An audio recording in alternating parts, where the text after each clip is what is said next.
Kebakaran tewaskan satu keluarga di Sunter Agung.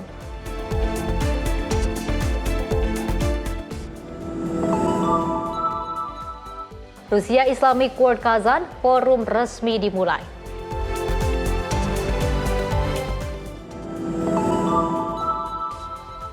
Wapres tinjau progres MRT Jakarta fase 2 Bundaran HI Kota.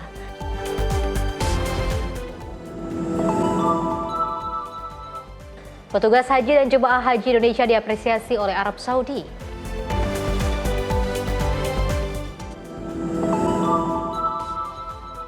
Sekolah rakyat terima 32.000 siswa tahun ajaran baru.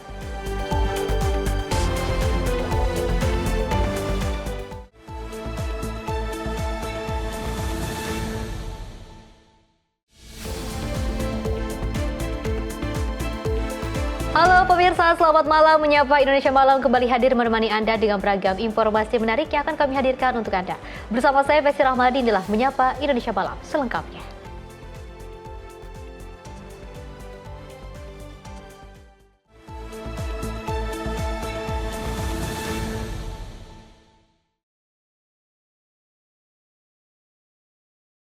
Pemirsa, kita awali dengan berita utama kebakaran melanda sebuah rumah di Sunter Agung, Tanjung Priuk, Jakarta Utara.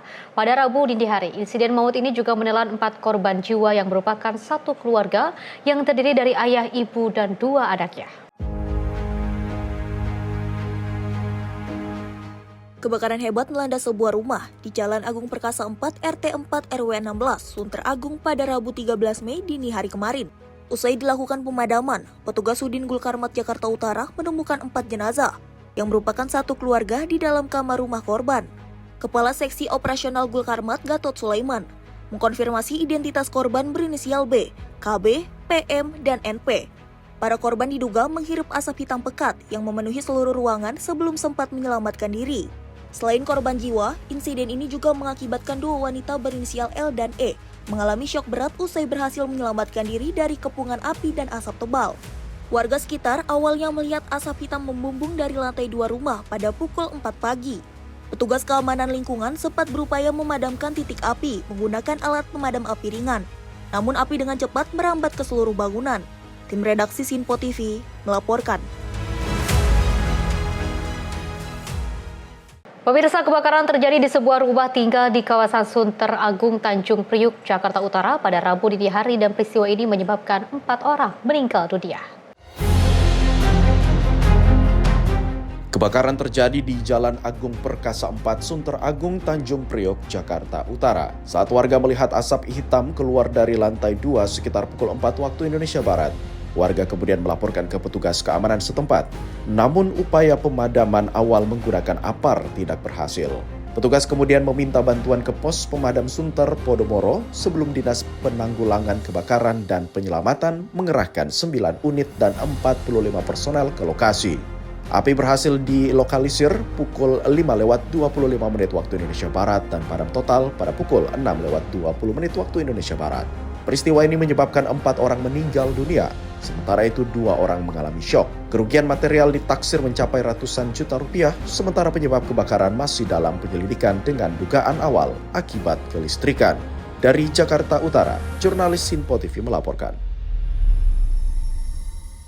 Pemirsa, pasca terjadinya kebakaran di Jalan Agung Perkasa 4 Sunter Agung, Tanjung Priuk pada Rabu pagi, Kepolisian Sektor Tanjung Priuk melakukan pengamanan dengan memasang garis polisi di lokasi kejadian. Kebakaran yang juga diduga terjadi karena korsleting listrik ini masih diselidiki penyebab pastinya oleh tim dari Puslapor Mabes Polri. Polisi juga menyelidiki terkait identitas keempat korban yang juga diduga warga negara asing.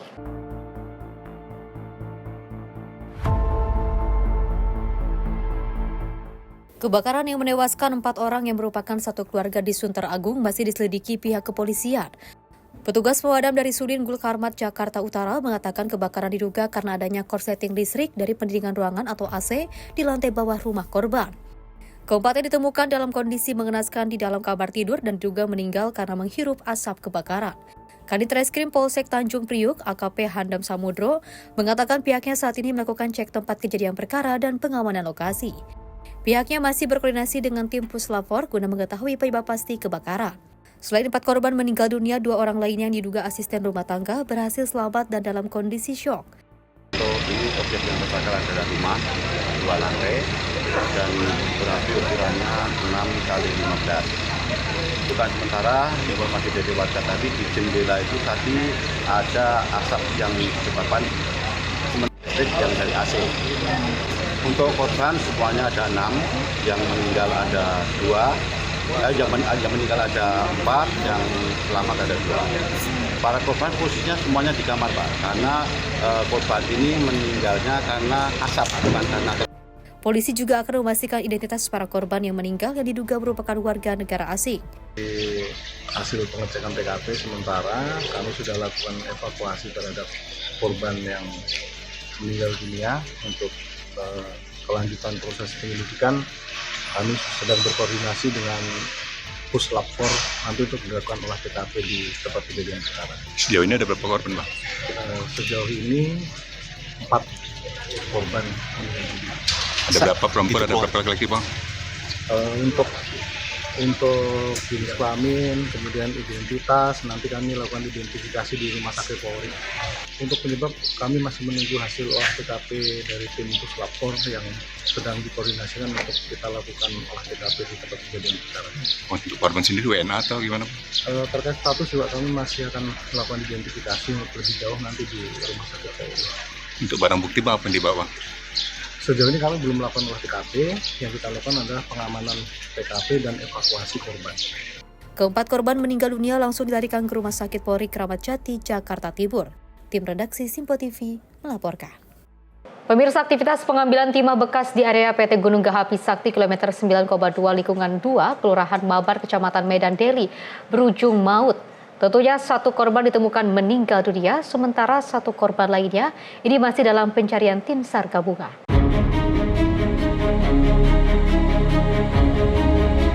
Longsor terjadi di area PT Gunung Gahapi Sakti, KM 9,2 lingkungan 2, Kelurahan Mabar, Kecamatan Medan Deli, Kota Medan, pada Senin malam 11 Mei 2026.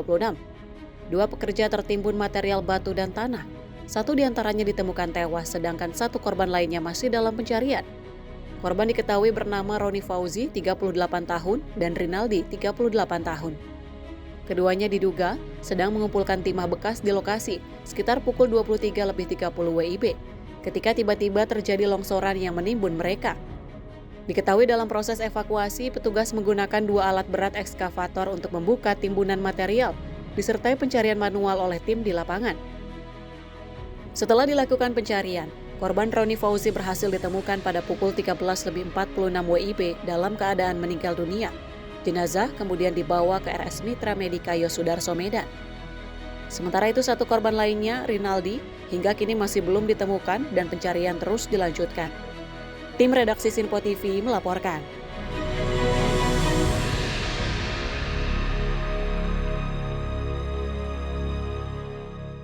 Pemirsa, kondisi jalan yang rusak parah di Lampung Tengah kini menghambat aktivitas masyarakat. Ruas jalan yang juga seharusnya memperlancar mobilitas warga justru menyulitkan akses dan meningkatkan risiko kecelakaan.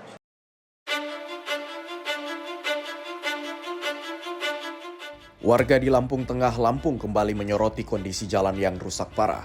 Kerusakan jalan ini mengganggu berbagai aktivitas masyarakat, terutama saat warga melakukan perjalanan dan melintasi jalan tersebut.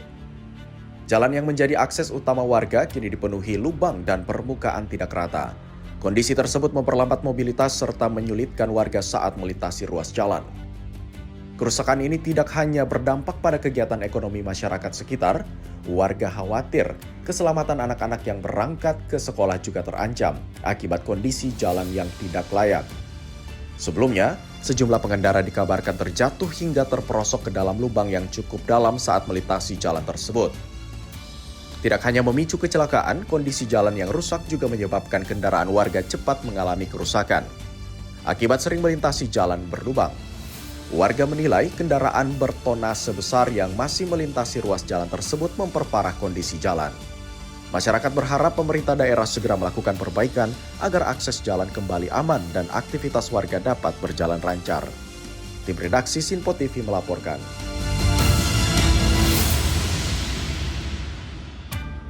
Pemirsa, kegiatan penutupan daurah Quran berujung duka usai seorang siswi pondok pesantren modern asal Cilacap ditemukan dalam kondisi meninggal dunia akibat tenggelam di Curug Kanesia, Kabupaten Banyumas. Korban yang terbawa arus deras saat sedang asyik berfoto bersama dengan rekannya di depan air terjun pada Selasa 12 Mei 2020.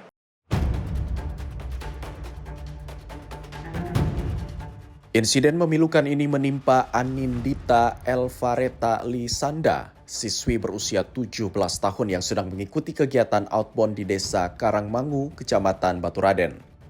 Peristiwa bermula saat korban bersama 4 rekannya berfoto di depan air terjun dengan kondisi air setinggi pinggang orang dewasa. Secara tiba-tiba, salah satu siswa kehilangan keseimbangan akibat arus yang deras hingga mengakibatkan seluruhnya terseret ke aliran sungai. 4 siswa berhasil diselamatkan oleh rekan lainnya, namun naas, korban yang diketahui tidak bisa berenang langsung tenggelam dan hilang terbawa arus. Tim gabungan dari Basarnas, BPBD, dan Polsek Baturaden segera melakukan penyisiran dan berhasil menemukan jasad korban sekitar pukul 10:17. Berdasarkan hasil pemeriksaan medis di Rumah Sakit Margono Soekaryo, Purwokerto, ditemukan luka hematoma pada bagian belakang kepala serta kondisi lidah dalam keadaan tergigit yang memperkuat dugaan korban mengalami benturan saat terseret arus. Pihak kepolisian kembali mengimbau kepada pengelola wisata dan para pengunjung untuk selalu waspada terhadap perubahan debit air dan arus sungai yang dapat berubah sewaktu-waktu guna mencegah terulangnya tragedi serupa. Bagus Maulana, tim redaksi Sinpo TV melaporkan.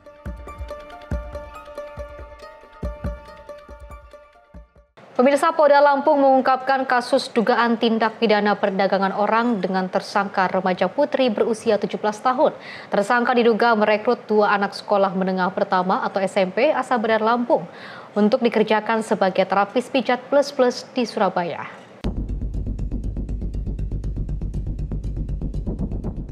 Pengungkapan kasus ini berawal dari laporan salah satu orang tua korban yang mengetahui putrinya dipekerjakan sebagai terapis pijat plus-plus di Surabaya.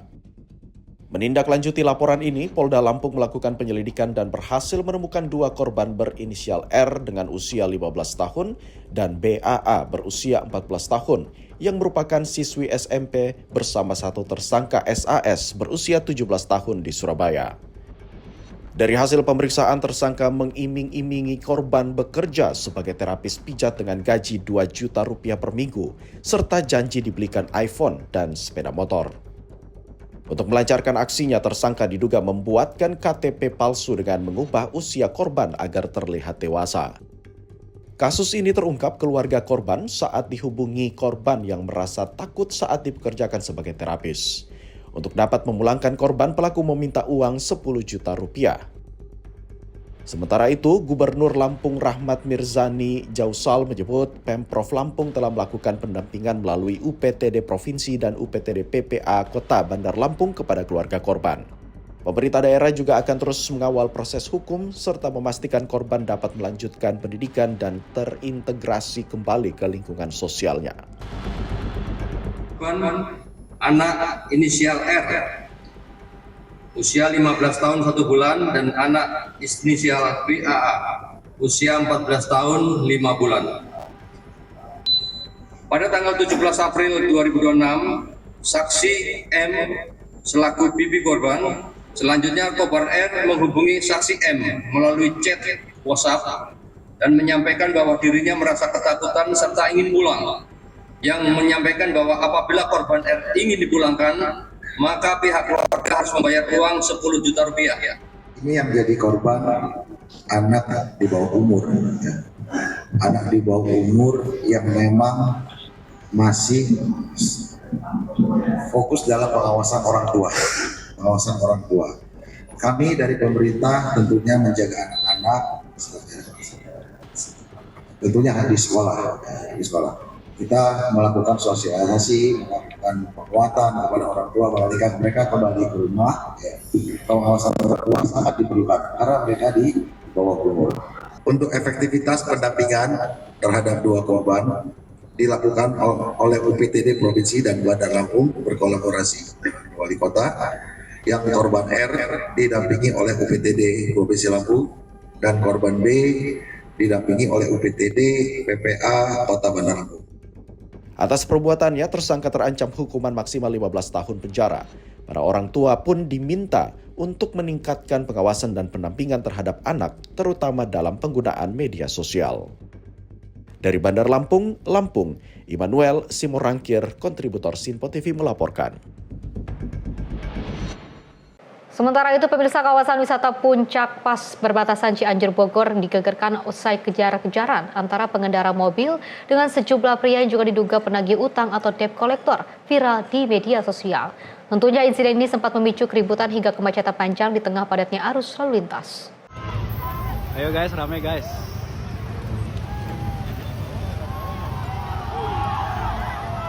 Cek tepis.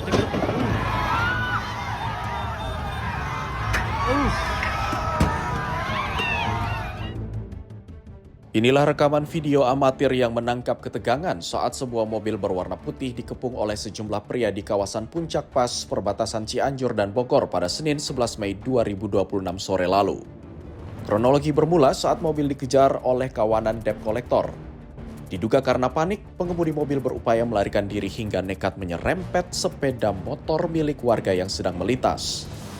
Tak terima dengan aksi pengemudi, sejumlah pengendara lain dan warga di lokasi langsung berhenti hingga keributan antara kedua belah pihak tak terelakkan. Situasi sempat mencekam mengingat lokasi kejadian merupakan jalur utama yang tengah padat kendaraan. Berdasarkan keterangan pihak kepolisian, kedua belah pihak baik pengemudi mobil maupun pihak debt collector sepakat untuk menyelesaikan persoalan secara musyawarah. Zata Yumni, tim redaksi Sinpo TV melaporkan. Pemirsa, pelarian seorang pelaku pencurian motor bersenjata api yang sempat viral melepaskan tembakan ke arah warga di Kota Bandar Lampung akhirnya diamankan. Pelaku yang juga merupakan residivis ini terpaksa dilumpuhkan pada bagian kaki karena berusaha melawan saat akan ditangkap petugas di kediamannya.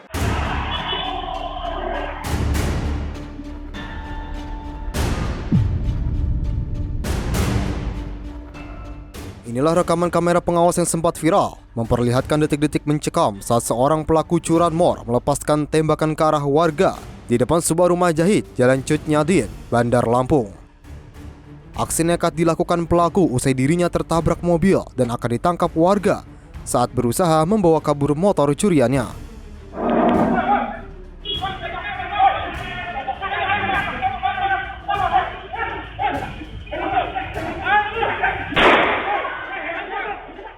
Menindaklanjuti video viral, tim TKP 308 Polresta Bandar Lampung berhasil mengendus keberadaan pelaku berinisial AY di kediamannya, Kabupaten Lampung Timur. Petugas terpaksa memberikan tindakan tegas terukur pada bagian kaki lantaran pelaku berupaya melawan dan melarikan diri saat akan diamankan. Dari hasil pemeriksaan, AY diketahui merupakan residivis kasus serupa yang baru saja menghirup udara bebas pada Februari 2024 lalu. Senjata api rakitan yang digunakan pelaku untuk menakuti warga diduga didapat dengan cara menyewa dari seseorang. Ini adalah residivis curanmor tahun 2024, baru keluar sekitar bulan Februari. Yang bersangkutan ini adalah pelaku yang menjadi pemetik pada saat video viral yang kemudian ditabrak dan jatuh, dan kemudian dibantu temannya untuk melarikan diri. Kemudian satu lagi inisial AG, ini masih kita lakukan upaya pengejaran. Satu Pak AY ini adalah warga, dua-duanya adalah warga sekampung Udik, Lampung Timur. Kemudian cara mereka melakukan dengan hunting, kemudian memantau situasi. Yang satu berperan sebagai joki, satu berperan sebagai pemetik. Ketika ada sepeda motor yang terparkir tanpa menggunakan kunci tambahan, pelaku langsung melihat situasi dan berupaya untuk mengambil motor tersebut dengan merusak kuncinya. Dari tangan pelaku, polisi menyita 1 unit sepeda motor hasil curian serta sejumlah alat yang digunakan untuk beraksi. Saat ini, petugas masih terus melakukan pengejaran terhadap 1 pelaku lainnya yang diduga kuat membawa senjata api. Atas perbuatannya itu, tersangka AY kembali harus mendekam di balik jeruji besi dan dijerat pasal 363 KUHP dengan ancaman hukuman maksimal 7 tahun penjara. Dari Bandar Lampung, jurnalis Simpo TV melaporkan. Pemirsa, terduga pelaku ruda paksa siswi SD berusia 12 tahun di Palembang, Sumatera Selatan ditembak petugas kepolisian akibat melarikan diri saat dibawa ke Mapolrestabes Palembang. Tim gabungan dari unit PPA Polda Sumsel dan tim Satreskrim Polrestabes Palembang menggerebek salah satu kos yang ditempati terduga pelaku DA. Pelaku terus berontak saat hendak diamankan petugas. Petugas mendapati helm dan jaket ojol yang digunakan pelaku saat melakukan ruda paksa terhadap bocah perempuan berinisial PS yang masih duduk di sekolah dasar di kawasan Kecamatan Gandus, Palembang. Petugas sempat membawa pelaku ke lokasi tempat pelaku meruda paksa korban di semak-semak, namun saat di lokasi pelaku mencoba melarikan diri sehingga petugas mengambil tindakan tegas terukur kepada pelaku. Korban mengalami pendarahan serius dan harus menjalani operasi di Rumah Sakit Bayangkara Moh Hasan, Palembang. Ya, untuk terduga pelaku, alhamdulillah berhasil kita tangkap ya, bekerjasama dengan pihak-pihak terkait dan tokoh masyarakat serta doa dari dua orang dari keluarga korban, sehingga kami berhasil dan terima kasih atas dukungannya, menyemangati kami dalam mengungkap tindakan yang memang menjadi perhatian dan menjadi atensi dari publik. Peristiwa ini terjadi saat korban dan temannya hendak pulang ke rumah setelah menonton hiburan kampung. Korban yang bertemu pelaku kemudian dipaksa ke rumahnya, sedangkan teman korban menolak. Setelah itu korban dibawa ke tempat sepi dan mendapatkan perlakuan ruda paksa. Dari Palembang, Sumatera Selatan, jurnalis Simpo TV melaporkan. Pemirsa, Putin pamerkan rudal balistik terbaru Rusia. Informasinya usai jeda. Berikut ini.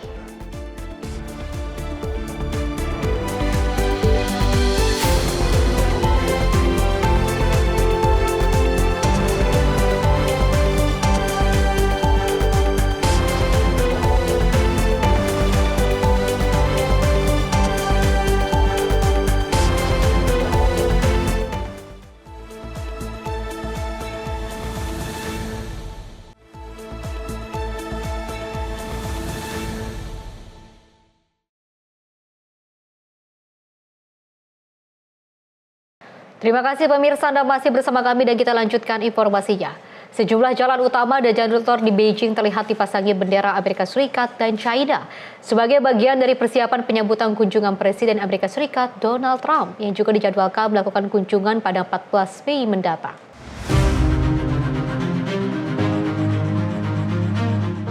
Terlihat dalam sejumlah rekaman video, bendera Cina berdampingan dengan bendera Amerika Serikat menghiasi kota Beijing sebagai bagian dari penyambutan kunjungan Presiden Amerika Serikat Donald Trump yang dijadwalkan tiba pada 14 Mei 2026 mendatang. Kunjungan Presiden Trump akan berlangsung selama beberapa hari dengan fokus pada hubungan perdagangan, kerjasama ekonomi, serta pembahasan isu strategis antara Washington dan Beijing. Dalam agenda yang direncanakan, Presiden Trump akan melakukan perbincangan tingkat tinggi dengan Presiden Cina Xi Jinping, serta dengan pejabat senior Amerika Serikat yang menyertainya, termasuk tim bidang ekonomi dan keamanan nasional. Hari pertama kunjungan direncanakan diawali dengan upacara penyambutan resmi dan perundingan bilateral awal, yang akan dilanjutkan dengan negosiasi terkait tarif, perdagangan, dan isu keamanan kawasan. Sebelumnya, Trump dan Xi terakhir kali bertemu secara langsung pada tahun 2019 di KTT G20 di Osaka, Jepang, saat keduanya membahas ketegangan perdagangan dua negara. Tim redaksi Simpo TV melaporkan. Pemirsa, pengamanan ketat terlihat di ibu kota Tiongkok menjelang kunjungan Presiden Amerika Serikat Donald Trump ke Beijing. Kunjungan ini juga menjadi lawatan pertama Presiden Amerika Serikat ke Tiongkok dalam 9 tahun terakhir.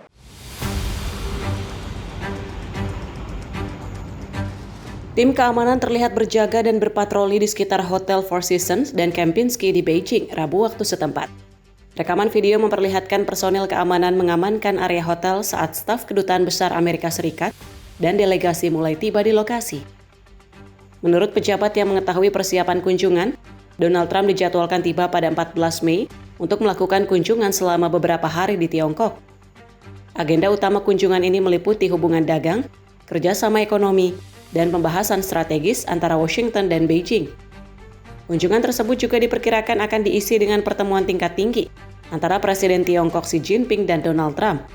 Selain itu, Trump akan didampingi sejumlah pejabat senior Amerika Serikat, termasuk tim ekonomi dan keamanan nasional.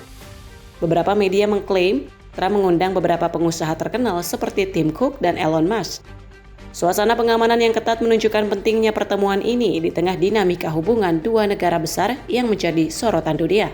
Tim redaksi Sinpo TV melaporkan. Pemirsa, Presiden Amerika Serikat Donald Trump mengunjungi Beijing pada Rabu ini untuk menemui pemimpin Tiongkok Xi Jinping. Kedua pemimpin negara tersebut akan membahas krisis perang, isu perdagangan, serta perkembangan teknologi dunia.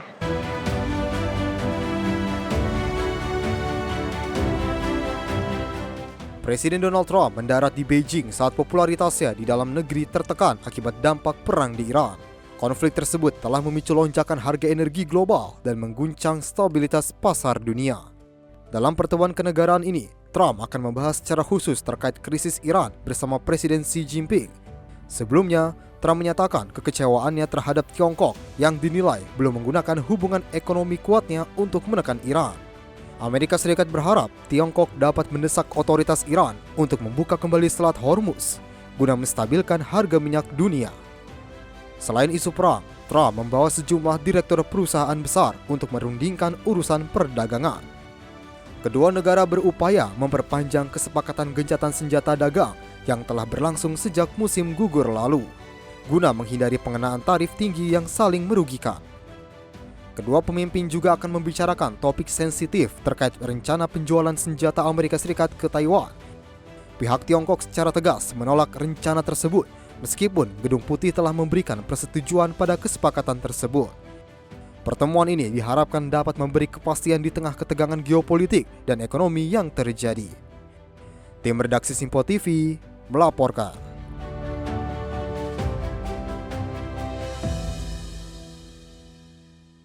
Sementara itu, pemirsa, Presiden Vladimir Putin menyebut rudal balistik antar benua terbaru milik Rusia sebagai salah satu yang paling kuat di dunia.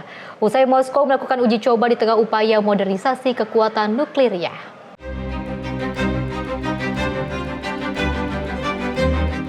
Presiden Vladimir Putin menyambut baik uji coba tersebut dengan menyebut rudal itu sebagai yang paling kuat di dunia. Putin juga menegaskan bahwa senjata tersebut akan memperkuat pertahanan strategis Rusia. Во-вторых, и это главное, ракета может двигаться не только по баллистической, но и по суборбитальной траектории.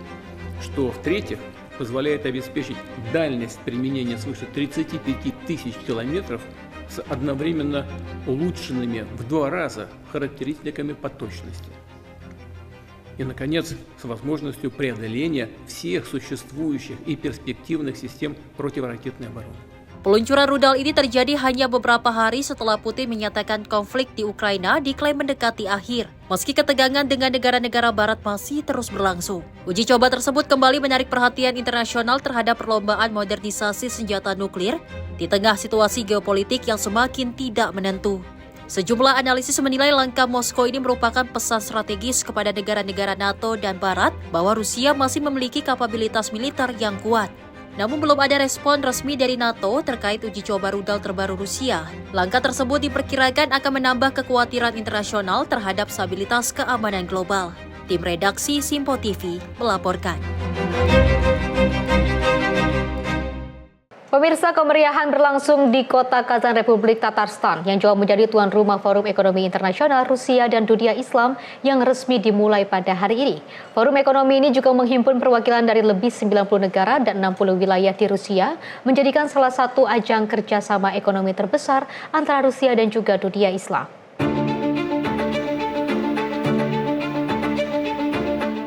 Sejumlah agenda utama digelar mulai dari pembahasan kerjasama ekonomi, investasi, energi, hingga pengembangan keuangan syariah. Tahun ini untuk pertama kalinya juga digelar Konferensi Bank Nasional Negara-Negara Anggota Organisasi Kerjasama Islam yakni OKI.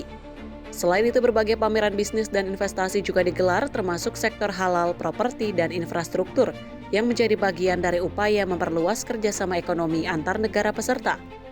Pihak penyelenggara menyebut forum ini menjadi platform utama untuk memperkuat hubungan dagang, investasi, dan kerjasama strategis antara Rusia dan negara-negara anggota OKI. Forum akan berlangsung hingga 17 Mei mendatang. Tim redaksi Sinpo TV melaporkan. Pemirsa, buldozer Israel meratakan puluhan toko milik warga Palestina di wilayah Tenggara Yerusalem sebagai bagian dari pembebasan lahan untuk proyek jalan yang dikaitkan dengan pembangunan permukiman. Rekaman video menunjukkan buldozer Israel menghancurkan deretan toko milik warga Palestina di pinggir sebuah kota di Tenggara Yerusalem. Menurut laporan setempat, sekitar 50 toko dibongkar untuk memberi ruang bagi pembangunan jalan baru yang disebut terkait dengan akses menuju kawasan permukiman Israel. Aksi pembongkaran ini memicu kekecewaan dan kemarahan warga Palestina karena banyak dari toko tersebut menjadi sumber mata pencaharian masyarakat setempat. Sejumlah warga terlihat menyaksikan proses pembongkaran di tengah puing-puing bangunan dan debu yang menyelimuti kawasan tersebut. Hingga saat ini pihak otoritas Israel menyatakan pembangunan jalan dilakukan untuk kepentingan infrastruktur dan konektivitas kawasan. Namun langkah itu kembali memunculkan kritik terkait ekspansi permukiman di wilayah Palestina. Pembangunan permukiman Israel di wilayah yang diduduki selama ini menjadi salah satu isu paling sensitif dalam konflik Israel dan Palestina. Sampai saat ini ketegangan terkait pembangunan permukiman dan penggusuran warga Palestina masih terus menjadi sorotan internasional di tengah upaya mencari solusi damai di kawasan tersebut. Tim redaksi Sinpo TV melaporkan. Informasi lainnya, pemirsa, warga Palestina memadati kota Ramallah untuk memperingati 78 tahun Nakba Palestina pada Selasa waktu setempat. Peringatan serupa juga digelar di sejumlah wilayah Palestina lainnya. Massa terlihat melakukan long march di kota Ramallah dengan membawa bendera Palestina serta spanduk bertuliskan pesan peringatan, Nakba adalah luka yang berdarah. Sejumlah peserta juga membawa simbol kunci yang merujuk pada hak kembali ke tanah asal mereka. Nakba merupakan istilah yang digunakan untuk menyebut peristiwa tahun 1948 saat ratusan ribu warga Palestina terpaksa mengungsi setelah berdirinya negara Israel. Peristiwa ini setiap tahun diperingati sebagai simbol perjuangan hak kembali rakyat Palestina. Ketua Komite Tinggi Peringatan Nakba Mohamed Alian menyatakan, peringatan ini menegaskan komitmen rakyat Palestina terhadap hak kembali dan kelanjutan perjuangan mereka. Warga lokal menyatakan generasi muda Palestina tidak akan melupakan sejarah tersebut dan akan terus mewariskan narasi perjuangan kepada generasi berikutnya. Selain di Ramallah, peringatan serupa juga digelar di sejumlah wilayah lain seperti Nablus, Tulkarm, Salfit, dan Tubas, serta di Gaza, dengan berbagai kegiatan komemorasi. Peringatan Nakba digelar setiap tahun pada 15 Mei sebagai pengingat peristiwa tahun 1948 tersebut. Tim redaksi Sinpo TV melaporkan. Pemirsa, Rumah Sakit Radboud University Medical Center di Nijmegen, Belanda mengkarantina 12 pegawainya selama 6 minggu setelah diduga terpapar virus hantavirus dari seorang pasien. Pihak rumah sakit menyatakan langkah ini diambil sebagai tindakan pencegahan setelah sampel darah dan urin pasien yang terinfeksi diduga tidak ditangani sesuai prosedur keamanan yang ketat. Menurut otoritas rumah sakit, sampel tersebut seharusnya diproses dengan standar penanganan khusus karena beresiko menular. Pasien tersebut merupakan salah satu dari 3 orang yang dievakuasi dari kapal pesiar Hondius yang diduga terpapar virus. Meskipun demikian, pihak rumah sakit menyatakan resiko infeksi sangat rendah dan layanan perawatan pasien lainnya tetap berjalan tanpa gangguan.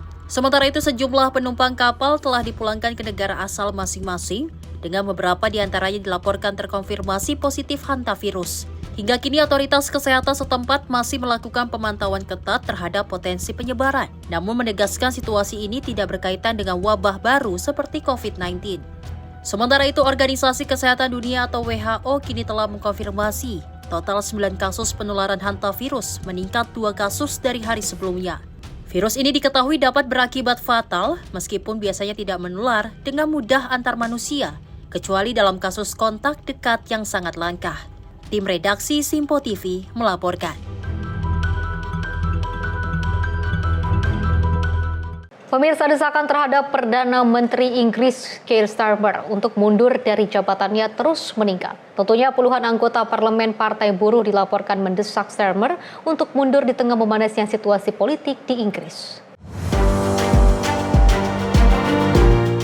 Sejumlah menteri kabinet Inggris terlihat datang dan meninggalkan kediaman resmi Perdana Menteri Keir Starmer di London pada Selasa 12 Mei waktu setempat. Rekaman video menunjukkan para menteri berjalan keluar dari kediaman resmi PM Inggris di tengah sorotan media internasional. Sejumlah jurnalis terdengar melontarkan pertanyaan terkait masa depan politik Starmer, termasuk menanyakan apakah kepemimpinannya akan berakhir. Menteri yang terlihat hadir antara lain Menteri Kesehatan Wes Streeting, Menteri Pertahanan John Healey, Menteri Energi Ed Miliband, dan Wakil Perdana Menteri David Lammy. Wes Streeting disebut-sebut menjadi salah satu tokoh yang berpotensi menggantikan Starmer bersama Angela Rayner dan Wali Kota Greater Manchester, Andy Burnham. Dalam pertemuan tersebut, Starmer menegaskan bahwa dirinya tidak akan mundur dari jabatan Perdana Menteri. Sementara itu, Menteri Ketenagakerjaan dan Pensiun, Pat McFadden, menyatakan tidak ada satupun menteri kabinet yang secara langsung menantang kepemimpinan Starmer dalam pertemuan itu. Hingga saat ini sebanyak 81 anggota parlemen Partai Buruh dikabarkan telah menyerukan Starmer agar mundur.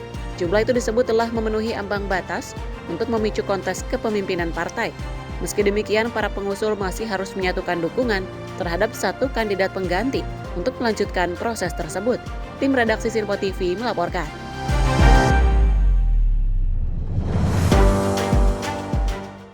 Pemirsa, sebanyak 58 biksu peserta Indonesia Walk for Peace 2026 ini tiba di Banyuwangi, tentunya setelah menempuh perjalanan panjang dari Thailand menuju Indonesia dalam rangkaian tudong menuju Candi Borobudur memperingati perayaan Waisak 2026.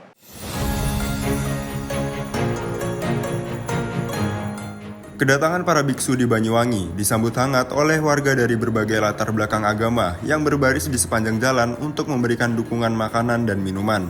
Setelah memasuki kawasan desa, para biksu beristirahat dan menggelar doa bersama masyarakat sebelum melanjutkan perjalanan menuju Vihara Jaya Manggala di Gambiran.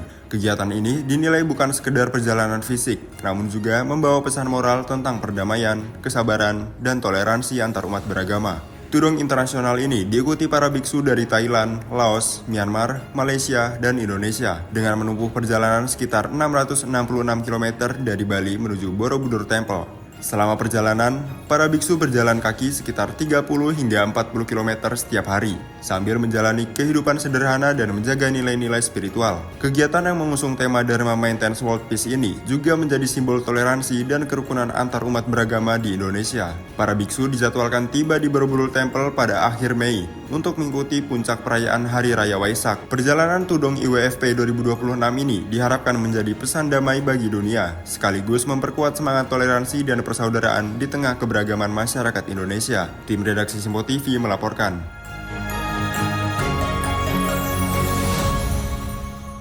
Pemirsa, Wapres tinjau progres MRT Jakarta fase 2 Bundaran HI Kota, informasinya usai jeda berikut ini.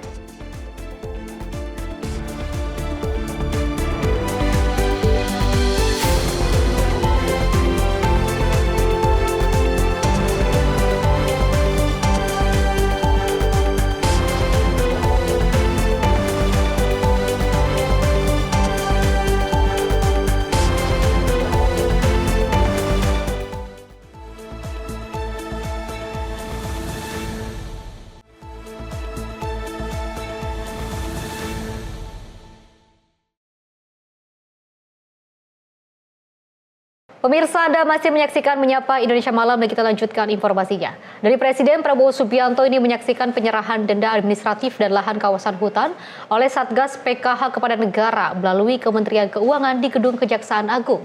Dalam penyerahan denda tahap ke-7 ini, Satgas PKH akan menyerahkan sebanyak 10,27 triliun dan lahan seluas kurang lebih 2 juta hektar.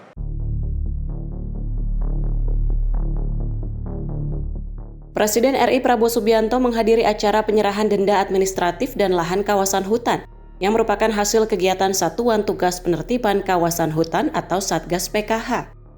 Diketahui Kejagung memajang uang pecahan Rp100.000 hasil denda dan sitaan yang tertata rapi setinggi lebih dari 2 meter. Penyerahan uang tersebut diberikan langsung oleh Jaksa Agung ST Burhanuddin kepada Menteri Keuangan Purbaya Yudi Sadewa sebagai pengganti kerugian negara.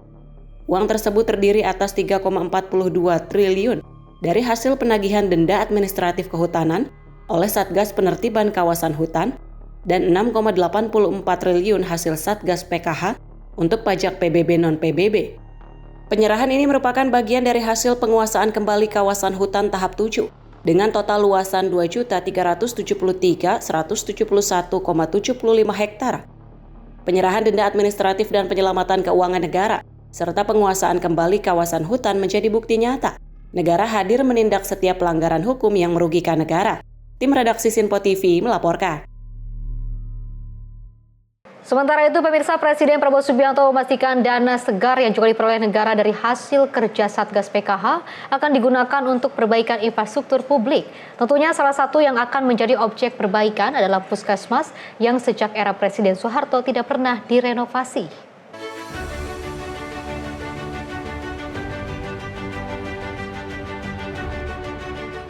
Presiden Prabowo Subianto telah menginstruksikan untuk segera memulai proses perbaikan terhadap 10.000 puskesmas yang sejak zaman Presiden kedua, Soeharto, belum mendapat peremajaan. Lewat laporan itu, Prabowo menyatakan dari hasil penyerahan uang dari Satgas PKH ini, setidaknya bisa memperbaiki sebanyak 5.000 puskesmas dengan hitungan satu puskesmas menelan biaya 2 miliar. Bahkan, Prabowo menyatakan penuntasan perbaikan puskesmas ini bisa segera selesai karena kinerja dari Satgas PKH beserta lembaga yang ada di dalamnya akan terus mencegah kebocoran keuangan negara. Selain puskesmas, Prabowo juga menyatakan hasil uang dari Satgas PKH juga digunakan untuk memperbaiki sekolah-sekolah hingga madrasah yang secara bertahap telah dimulai sejak tahun kemarin. Saya baru keliling beberapa daerah terpencil, dapat laporan dari Menteri Kesehatan, Pak, kita punya 10.000 puskesmas. Sejak zamannya Pak Harto, 30 tahun, puskesmas tersebut belum pernah diperbaiki. 10.000, saya bilang, kau butuh uang berapa untuk perbaiki 10.000? Kira-kira satu puskesmas 2 miliar, jadi kita butuh kurang lebih 20 triliun. Saudara-saudara, hari ini artinya kita bisa selesaikan 5.000 puskesmas. 10 triliun.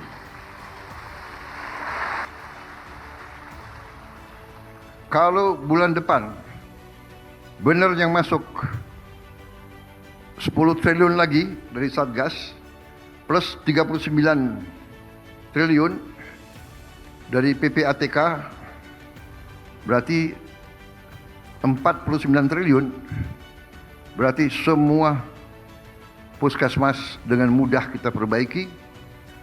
Sekolah-sekolah yang belum diperbaiki bisa segera kita perbaiki. Tim redaksi Sinpo TV melaporkan. Pemirsa, dari Wapres Gibran Rakabuming Raka meninjau proyek pembangunan MRT fase 2 Bundaran HI Kota. Wapres Gibran didampingi oleh Menteri Perhubungan Dudi Purwagandi menyusuri area konstruksi stasiun MRT Sawah Besar hingga stasiun Harmoni.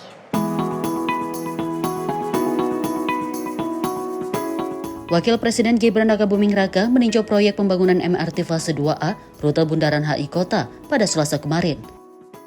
Dalam kesempatan tersebut, Wapres menyampaikan bahwa salah satu program prioritas Presiden Prabowo Subianto adalah mewujudkan transportasi publik yang aman, nyaman, terintegrasi, dan modern. Menurut Wapres, untuk mewujudkan hal tersebut dibutuhkan sinergi antara pemerintah pusat dan daerah, termasuk dukungan dari kawasan aglomerasi. Progres yang luar biasa sekali. Terima kasih Pak Direktur beserta tim dan juga terutama tim konstruksi, pekerja konstruksi yang di sini kira-kira ada 3.800-an ya Pak ya. Terima kasih sekali sudah bekerja pagi, siang, malam sehingga progres pembangunan yang ada di sini bisa sesuai timeline. Ini adalah kerja-kerja bersama. Jadi untuk mewujudkan transportasi publik yang aman, nyaman, terintegrasi, ini dibutuhkan sinergi antara pemerintah pusat dan daerah, termasuk dukungan dari kawasan aglomerasi. Wapres Gibran mengapresiasi dan mengucapkan terima kasih kepada Kementerian Perhubungan, Pemprov DKI Jakarta, PT MRT Jakarta, serta para pekerja konstruksi atas kerjasama dan kerja keras dalam menyelesaikan proyek MRT fase 2A. Ia juga menyatakan puas dengan progres pembangunan yang dinilai sesuai rencana. Sementara itu, Menteri Perhubungan menyatakan bahwa pembangunan MRT fase 2A menunjukkan progres yang mengembirakan. Segmen 1 rute HI Monas telah mencapai 80,47%, sedangkan segmen 2 rute Harmoni Kota telah mencapai 51,04%. Sejak beroperasi, MRT Jakarta terus menunjukkan kinerja operasional yang positif. MRT fase 1 Lebak Bulus Bundaran HI telah melayani 47 juta penumpang per tahun. Adapun pada periode Januari hingga Maret 2026, MRT Jakarta telah melayani lebih dari 11,5 juta pelanggan dengan tingkat ketepatan waktu yang sangat tinggi. Tim redaksi Sinpo TV melaporkan. Dari Wakil Menteri Sosial RI Agus Jabo mendorong pembentukan Kampung Siaga Bencana atau KSB untuk memperkuat kesiapsiagaan masyarakat di wilayah rawan bencana. Hal ini disampaikan Wamensos saat menerima kunjungan Wali Kota Bandar Lampung Eva Dwiana di kantor Kemensos.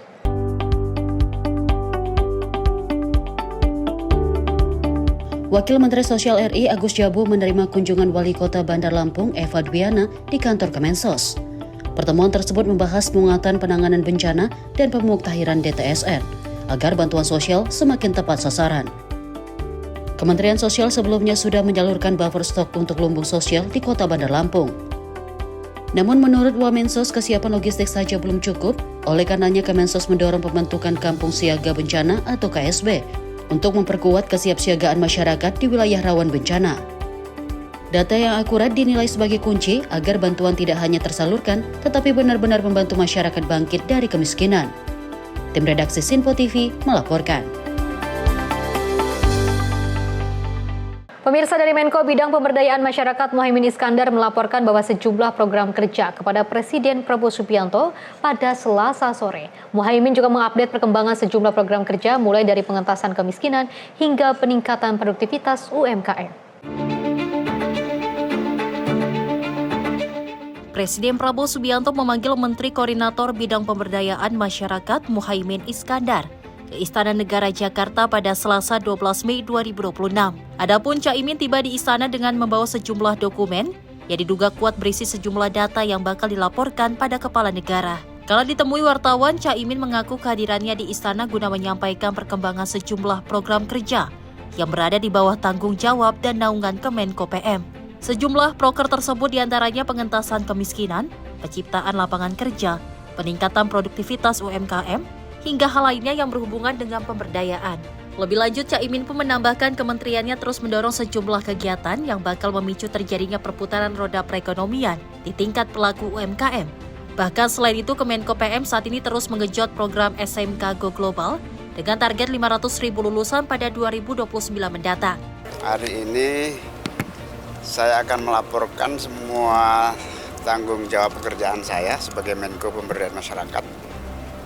Mulai dari mengatasi kemiskinan, program-program pemberdayaan, dan target-target penciptaan lapangan kerja dan peningkatan produktivitas UMKM.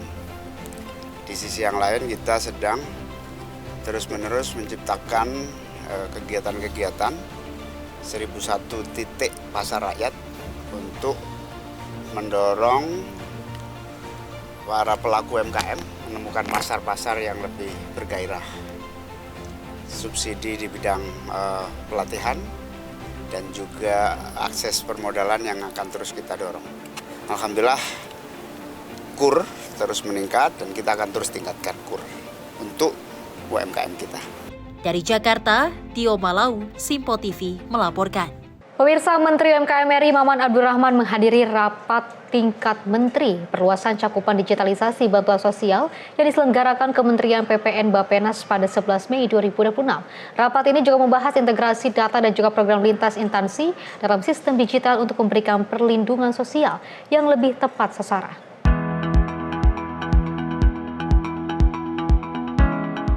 Menteri UMKM RI Maman Abdurrahman menghadiri rapat tingkat Menteri Perluasan Cakupan Digitalisasi Bantuan Sosial yang diselenggarakan Kementerian PPN atau Bappenas pada Senin 11 Mei 2026. Kementerian UMKM dukung perlindungan sosial dan pemberdayaan usaha dengan program Prokesra Produktif yang nantinya bisa diakses melalui platform Sapa UMKM. Menteri UMKM meyakini kehadiran Sapa UMKM dan Prokesra Produktif diharapkan akan meningkatkan kapasitas serta daya saing UMKM di era digital dapat tepat sasaran. Tim redaksi Simpo TV melaporkan. Informasi lainnya, pemirsa, Bareskrim Polri bersama Bank Indonesia memusnahkan ratusan ribu lembar uang rupiah palsu di kantor pusat Bank Indonesia Gambir, Jakarta Pusat. Pemusnahan dilakukan sebagai bentuk akuntabilitas agar uang palsu tidak kembali beredar di masyarakat.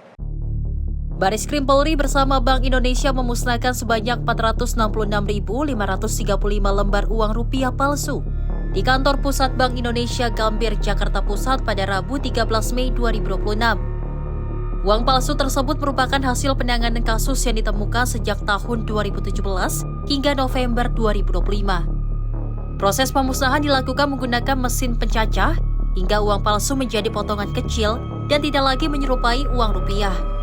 Dalam konferensi persnya, Wakabareskrim Polri, Irjen Pol Nunung Saifuddin, menyampaikan pemusnahan dilakukan sebagai bentuk akuntabilitas agar uang palsu tidak kembali beredar di tengah masyarakat. Uang palsu tersebut berasal dari temuan perbankan melalui kantor Bank Indonesia, yang kemudian diserahkan kepada Direktorat Tindak Pidana Ekonomi Khusus Bareskrim Polri.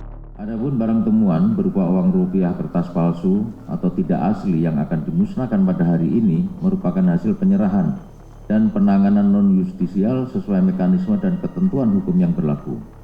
Pemusnahan ini dilaksanakan sebagai bentuk akuntabilitas, transparansi, dan kepastian bahwa uang palsu tersebut tidak akan pernah kembali beredar di masyarakat.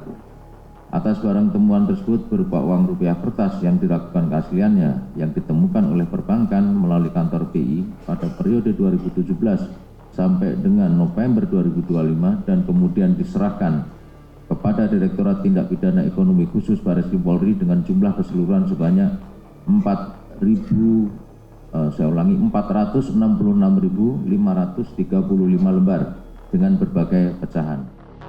Lebih luas, Polri menegaskan bahwa pelaku pemalsuan uang dapat dijerat pidana penjara hingga 10 tahun dan denda maksimal 5 miliar rupiah. Sedangkan pelaku yang mengedarkan uang palsu terancam pidana penjara hingga 15 tahun serta denda maksimal 50 miliar rupiah. Dari Jakarta, Jihan Nabila, Mutia Agiani, Simpo TV melaporkan. Pemirsa, Satgas Penertiban Kawasan Hutan resmi menyerahkan total 10,27 triliun rupiah denda administratif tahap keempat dengan disaksikan langsung oleh Presiden Prabowo Subianto pada Rabu siang. Selain itu, 2,3 juta hektar lahan ilegal pun turut diserahkan kepada negara.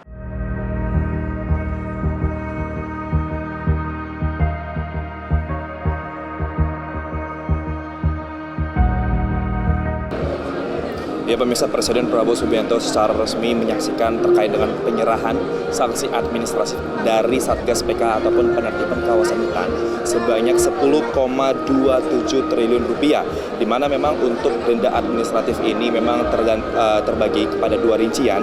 Pertama adalah 3,4 triliun rupiah ini memang berasal dari denda administratif, sedangkan sebanyak 6,8 triliun rupiah ini sisanya memang berasal dari hasil Satgas dari PKH untuk pajak PBB dan juga non-PBB sendiri. Selain daripada itu, memang dari Satgas PKH juga secara resmi menyita ataupun mengembalikan lahan ilegal, ataupun kalau dari catatan Satgas PKH sendiri ini bernama lahan kawasan hutan sebesar 2,3 juta hektar lahan kawasan hutan yang nantinya yang tadi juga telah diserahkan kepada PT Agrinas Palma Nusantara sebagaimana kementerian ataupun pihak yang terkait mengenai konservasi dari lahan hutan yang telah dikembalikan oleh Satgas PKH sendiri. Selain daripada itu juga terkait dengan dua hal tadi, dari kami mencatat dari Presiden Prabowo ini memang menyinggung banyak hal. Pertama adalah memang meminta dari pemerintah melalui Kementerian Sekretariat Negara untuk mempercepat ataupun membentuk Satgas atau Satuan Tugas Deregulasi untuk membantu para pengusaha untuk melangsungkan ataupun untuk menjalankan usaha-usahanya yang ada di kawasan hutan di tanah air sendiri. Selain daripada itu juga, memang pemirsa kami juga mencatat mengenai total penyerahan terkait dengan denda hari ini memang sebanyak 10,27 triliun dan nantinya pada bulan depan Presiden Prabowo juga akan kembali hadir ataupun akan kembali datang ke momentum yang sama seperti ini karena memang untuk Satgas PK sendiri nantinya akan mengungkap ataupun kembali menyerahkan sebanyak 10 triliun rupiah secara proyeksi dan juga nantinya di momentum yang bersama juga dari Presiden Prabowo juga akan menyaksikan penyerahan terkait dengan 39 triliun rupiah dana ataupun uang yang berasal dari angka kriminalitas melalui dari pihak dari PPATK sendiri. Selain daripada hal-hal tadi kami juga merangkum mengenai total penguasaan lahan kembali untuk saat ini sudah sebanyak 5,8 juta hektar tanah yang berasal dari Satgas PKH sendiri. Adapun juga memang untuk lahan yang diserahkan kepada PT Agrinas Palma Nusantara ini sebanyak 4,1 juta hektar tanah untuk nantinya akan diubah ataupun dicoba untuk menjadi lahan konservasi, namun menunggu verifikasi lanjut dari Kementerian Teknik terkait. Untuk denda administratif hari ini memang dari Satgas PKH menyerahkan kepada negara melalui Kementerian Keuangan yakni Menteri Keuangan Purbaya Yudi Sadewa untuk nantinya akan dimasukkan kepada kas negara. Selain daripada itu tadi juga kami sebut untuk lahan yang kembali ataupun yang telah diambil alih dari ilegal menjadi legal milik pemerintah ini akan menjadi ranah dari PT Agrinas Palma Nusantara untuk mengenai pengembangan dari konservasi sendiri. Dari Jakarta, Max Montero Nabayu, Sinpo TV melaporkan. Pemirsa, petugas haji, mahasiswa, motivasi dan energi jemaah haji. Informasinya usai jeda berikut ini.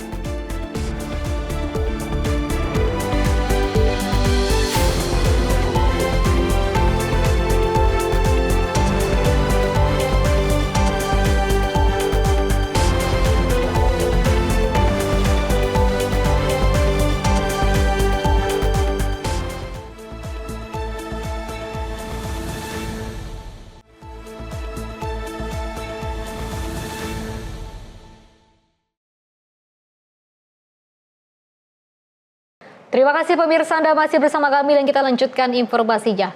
Ketua DPR RI Puan Maharani melantik Adela Kanasya Adis sebagai anggota Dewan Perwakilan Rakyat dalam sisa masa jabatan 2024-2029. Adela menggantikan posisi ayahnya Adis Kadir yang juga berpindah tugas setelah dilantik menjadi Hakim Mahkamah Konstitusi. Sebelum memangku jabatan anggota Dewan Perwakilan Rakyat, saudari wajib bersumpah menurut agama Islam. Apakah saudari bersedia disumpah menurut agama Islam? Bersedia.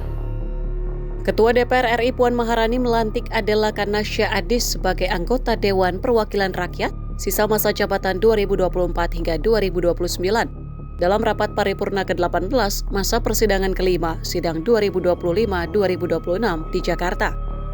Kader Partai Golkar tersebut resmi menduduki kursi parlemen melalui mekanisme pergantian antar waktu untuk mewakili daerah pemilihan Jawa Timur 1. Adela menggantikan posisi ayahnya Adis Kadir yang berpindah tugas setelah dilantik menjadi Hakim Mahkamah Konstitusi. Prosesi pengambilan sumpah jabatan berlangsung khidmat di hadapan pimpinan dewan lainnya. Puan Maharani memandu langsung pembacaan janji jabatan yang diikuti oleh Adela di atas podium rapat paripurna. Demi Allah saya bersumpah. Demi Allah saya bersumpah. Bahwa saya akan memenuhi kewajiban saya. Sebagai anggota Dewan Perwakilan Rakyat. Dengan sebaik-baiknya dan seadil-adilnya. Sesuai dengan peraturan perundang-undangan. Dengan berpedoman pada Pancasila.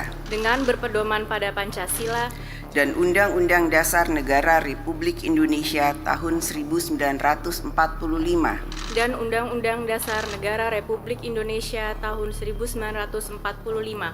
Bahwa saya dalam menjalankan kewajiban akan bekerja dengan sungguh-sungguh demi tegaknya kehidupan demokrasi serta mengutamakan kepentingan bangsa dan negara daripada kepentingan pribadi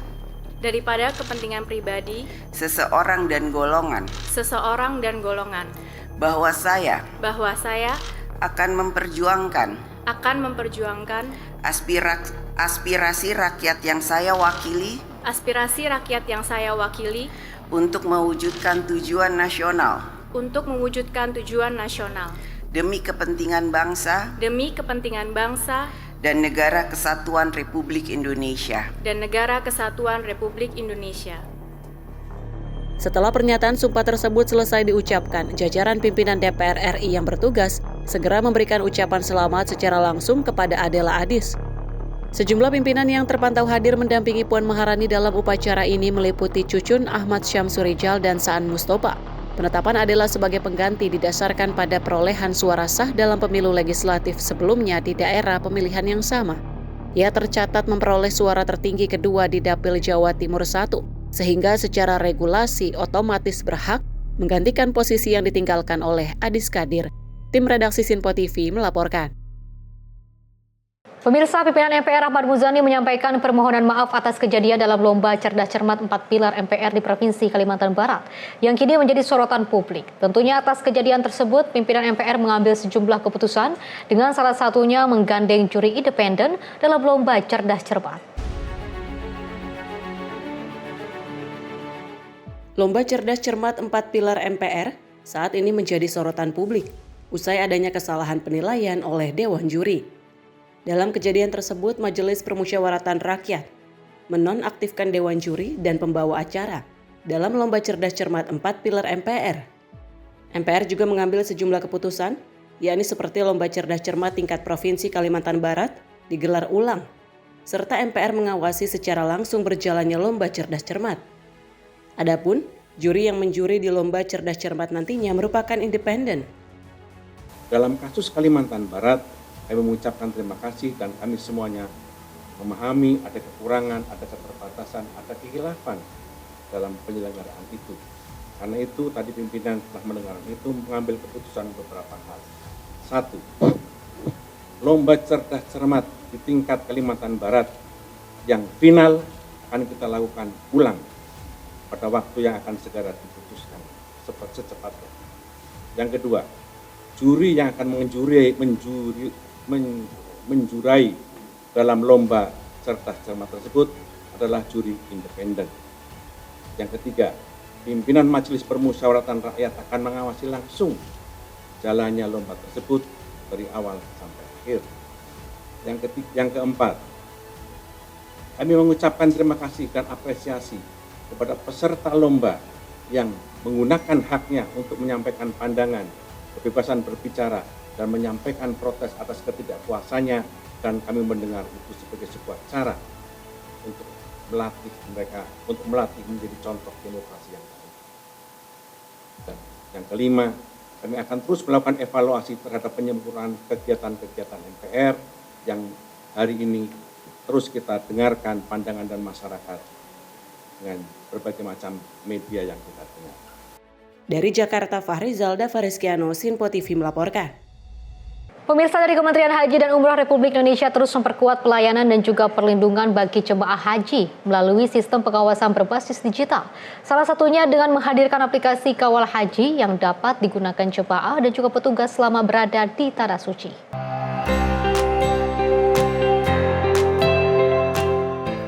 Dalam rangka meningkatkan pelayanan dan perlindungan jamaah, Kementerian Haji dan Umroh terus mengembangkan sistem pelaporan dan pengawasan berbasis digital. Salah satu inovasi yang dihadirkan yaitu aplikasi Kawal Haji yang dapat diakses dengan mudah oleh jamaah maupun petugas. Melalui aplikasi tersebut, jamaah dapat menyampaikan laporan, informasi, maupun kendala layanan selama menjalankan ibadah haji di Tanah Suci. Setiap laporan yang masuk akan langsung dipantau, diteruskan, dan ditindaklanjuti oleh petugas sesuai kewenangan masing-masing secara lebih cepat dan terkoordinasi. Selain itu, Kementerian Haji dan Umroh juga memperkuat Command Center Haji 2026 sebagai pusat kendali internal penyelenggaraan ibadah haji. Command Center ini berfungsi memantau berbagai aspek layanan, mulai dari pergerakan jamaah, data kloter, sektor, akomodasi, transportasi, konsumsi, hingga informasi lapangan yang membutuhkan respons cepat. Dengan sistem terintegrasi dan real-time, pengawasan kini tidak hanya dilakukan secara manual, tetapi juga berbasis data dan informasi digital. Transformasi digital ini bukan sekadar penggunaan aplikasi atau sistem teknologi saja. Lebih dari itu, ini adalah bagian dari perubahan cara kerja Kemenhaj agar pelayanan kepada jemaah semakin transparan, akuntabel, dan berorientasi pada pelindungan jemaah. Kami ingin memastikan bahwa setiap laporan jemaah didengar, setiap dinamika di lapangan terpantau, dan setiap petugas memiliki dukungan informasi yang memadai dalam memberikan layanan terbaik bagi jemaah. Karena itu, kami menghimbau jemaah untuk tidak pernah ragu melapor apabila mengalami kendala layanan, baik terkait dengan akomodasi, konsumsi, kemudian transportasi, kesehatan maupun juga kebutuhan pendampingan lainnya. Sampaikan saja laporan tersebut melalui kanal resmi yang telah disediakan, yaitu melalui aplikasi Kawal Haji, atau juga bisa menyampaikan laporan secara langsung melalui petugas kloter, kemudian ketua regu, ketua rombongan, petugas sektor maupun juga petugas layanan terdekat Anda. Kementerian menegaskan transformasi digital ini bukan sekedar penggunaan aplikasi, melainkan bagian dari perubahan sistem kerja agar pelayanan kepada jemaah menjadi lebih transparan, akuntabel, dan berorientasi pada perlindungan jemaah. Jemaah pun diimbau untuk tidak ragu melaporkan setiap kendala yang dihadapi, baik terkait akomodasi, konsumsi, transportasi, kesehatan, maupun kebutuhan pendampingan lainnya. Laporan dapat disampaikan melalui aplikasi Kawal Haji atau melalui petugas layanan terdekat. Tim redaksi Sinpo TV melaporkan. Pemirsa, 300 kursi roda Toba dijedah dalam rangka menunjang layanan pada jemaah haji khususnya lansia dan disabilitas. Kursi roda baru ini merupakan bantuan dari BSI untuk mendukung para petugas haji di Arab Saudi. Menjelang puncak ibadah haji di Arafah, Musdalifah, dan Mina, salah satu upaya yang dilakukan PPIH Arab Saudi adalah memperkuat layanan bagi jemaah lansia dan disabilitas dengan menambah ratusan kursi roda baru. Guna merealisasikan hal tersebut, Bank Syariah Indonesia atau BSI memberikan bantuan sebanyak 300 unit kursi roda agar dipakai saat di puncak haji di Armusna. Bantuan dari Bank Syariah Indonesia atau BSI tiba di Bandara King Abdul Aziz Jeddah, Selasa siang waktu setempat. Bantuan tahap pertama ini datang bersamaan dengan kedatangan Jemaah Haji Kloter Jakarta Bekasi 14 atau JKB 14. Kepala PPIH Dakar Bandara Abdul Basir menjelaskan, kursi roda tersebut akan segera didistribusikan ke berbagai titik pelayanan, terutama di Mekah untuk menunjang persiapan puncak haji di Arafah, Musdalifah, dan Mina atau Armusna. Selain untuk Mekah, sebagian kursi roda juga akan dikirim ke Madinah, guna memperkuat layanan kepulangan jemaah haji di akhir masa operasional haji. PPIH juga memastikan bantuan ini baru tahap pertama dan masih akan ada pengiriman tahap berikutnya untuk memenuhi kebutuhan mobilitas jemaah selama puncak haji. Bantuan kursi roda dari BSI sebanyak 300 pieces yang diikutkan dalam penerbangan kloter JKB 14. Kursi roda ini nanti akan kami distribusikan ke Dakar Mekah, utamanya untuk menunjang persiapan puncak haji, wukuf, Arafah, Musdalifah, dan Mina. Dan nanti selanjutnya beberapa di antaranya nanti juga akan kami distribusikan ke Dakar Madinah untuk proses layanan kepulangan haji nantinya. Jamaah yang berhak untuk mendapatkan kursi roda ini kan sifatnya bukan bantuan yang diberikan ya, tapi hanya bantuan untuk menunjang pelaksanaan ibadah saja. Nanti mungkin dari Dakar Mekah akan plotting kursi roda ini ke masing-masing sektor, dan dari masing-masing sektor mungkin nanti akan didistribusikan ke beberapa hotel yang menjadi akomodasi jamaah haji kita di Kota Mekah. Dari Jeddah Arab Saudi, Ferdi Setiawan, Sinpo TV, Tim Media Center Haji 2026. Sementara itu, pemirsa, di balik hiruk-pikuk penyelenggaraan ibadah haji di Tanah Suci ada banyak sosok yang bekerja dalam senyap. Di antaranya adalah para mukimin atau WNI yang sudah lama menetap di Arab Saudi dan para mahasiswa yang studi di Timur Tengah. Salah satunya pemuda asal Cirebon, Jawa Barat, Muhammad Muniruddin, meski tengah sibuk menempuh pendidikan S2 di Turki, ia memilih untuk sementara mengabdikan tenaga dan juga pikirannya untuk melayani tamu-tamu Allah.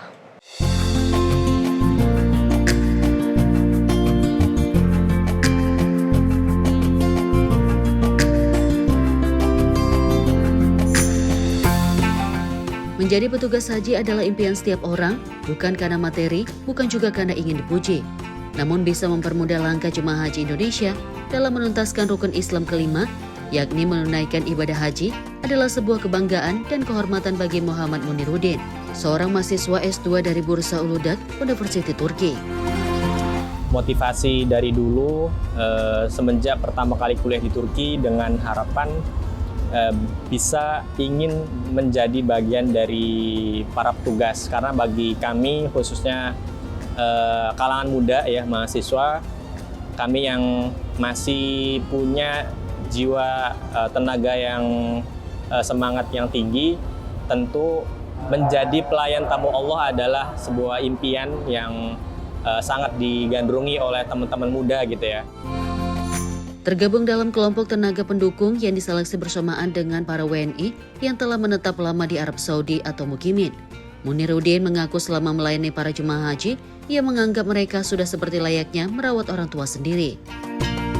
Sebelum memposisikan diri sebagai tamu Allah, tentunya saya ingin benar-benar terjun langsung di lapangan, bisa melayani para tamu Allah dari lintas usia, khususnya yang lansia, karena saya ketika melayani para tamu-tamu Allah yang lansia ini berasa seperti termotivasi menganggap mereka sebagai orang tua kami sendiri. Pemuda yang berasal dari sebuah desa sederhana di Kabupaten Cirebon tumbuh di lingkungan pesantren yang kuat dengan nilai pengabdian. Sejak kecil ia terbiasa hidup disiplin, belajar agama dan mengabdi untuk orang lain. Perjalanan hidupnya membawa Muniruddin menuntut ilmu hingga ke Turki. Selama menjadi pelayan tamu Allah, pemuda yang aktif dalam berbagai organisasi Islam dan pelayanan masyarakat ini tak pernah merasa letih. Dan dengan sabar melayani para jemaah haji Indonesia yang memang berasal dari multi etnis, multi budaya, dan beragam usia. Munir menjalankan tugas dan kewajibannya dengan telaten dan sabar. Tugas fungsi utama itu terkadang kita tidak jadi pedoman. Jadi dinamika yang di lapangan, apa yang dibutuhkan dan keluhan ataupun bantuan permintaan dari para jamaah, kita semua ladeni dan siap dengan segala kondisi, termasuk berbagai macam layanan yang kami pun sebelumnya tidak pernah terpikirkan di lapangan terjadi. Banyaknya lansia yang menjadi jemaah haji tahun ini memang menjadi tantangan tersendiri bagi para petugas haji.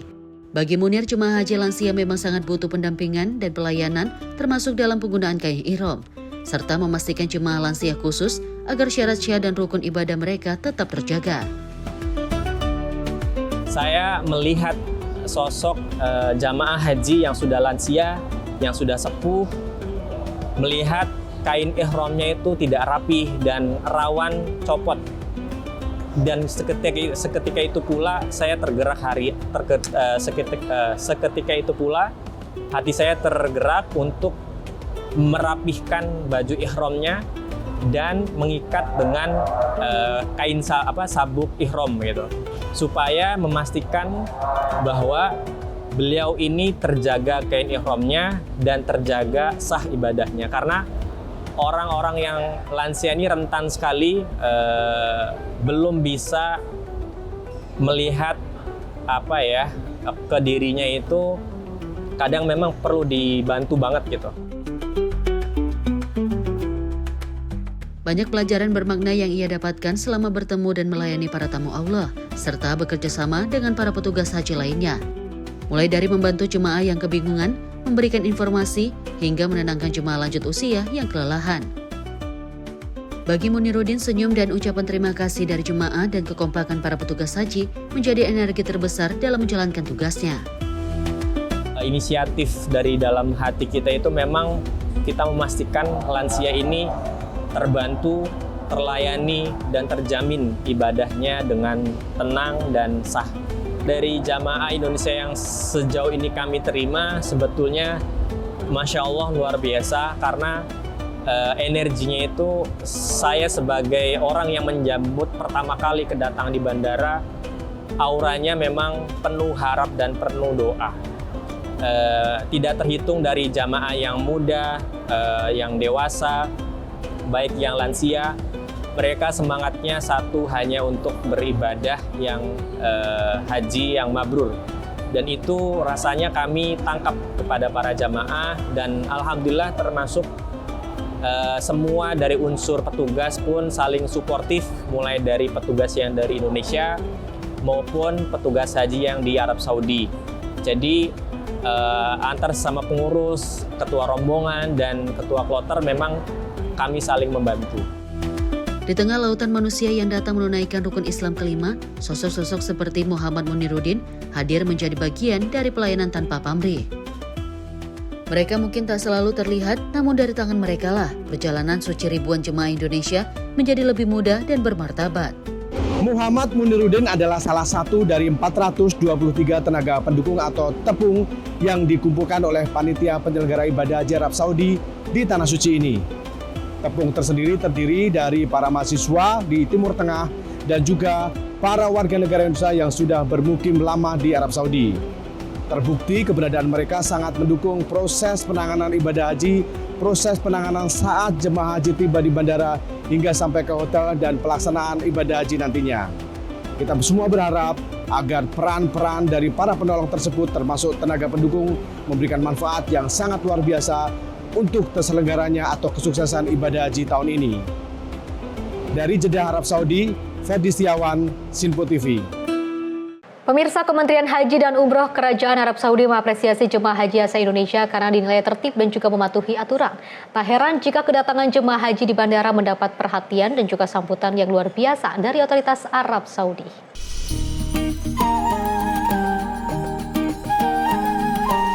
Kedatangan jemaah haji Indonesia dari embarkasi KNO atau Medan Sumatera Utara di Bandara King Abdul Aziz Jeddah mendapatkan sambutan selamat datang yang luar biasa dari pemerintah Kerajaan Arab Saudi.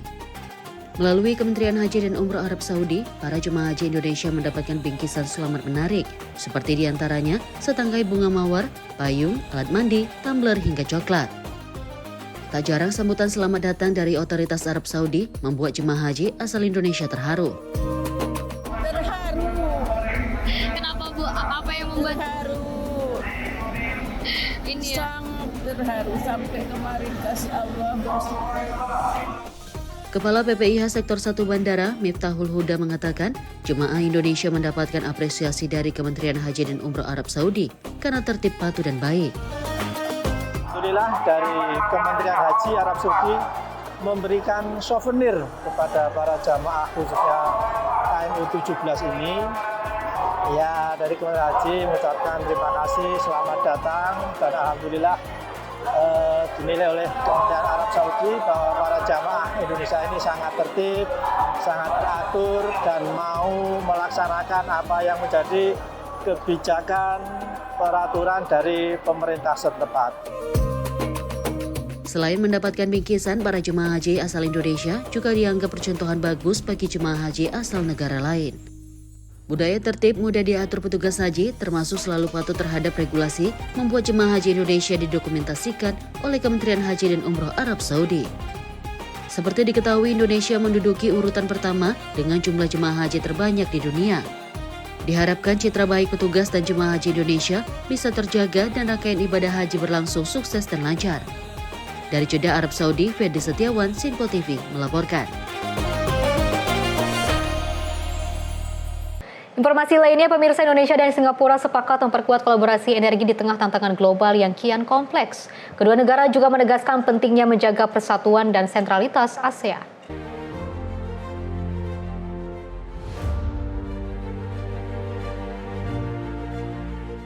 Indonesia dan Singapura memperkuat komitmen kerjasama di sektor energi, sekaligus menegaskan pentingnya menjaga sentralitas dan persatuan ASEAN di tengah meningkatnya ketegangan geopolitik global. Hal itu disampaikan dalam pertemuan bilateral Menteri Luar Negeri RI Sugiono dan Menteri Luar Negeri Singapura Vivian Balakrishnan di Jakarta Selasa 12 Mei 2026. Dalam pertemuan tersebut, kedua negara membahas perdagangan listrik lintas batas, investasi energi berkelanjutan, hingga penguatan kerjasama ekonomi di berbagai sektor seperti agribisnis dan teknologi industri.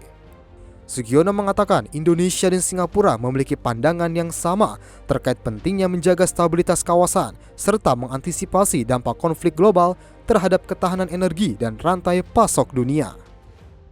We're talking about cross-border electricity trade and energy development and investment that we are hoping to be the largest electricity project. We reaffirm our shared commitment to ASEAN centrality, unity and centrality, especially in this turbulent time.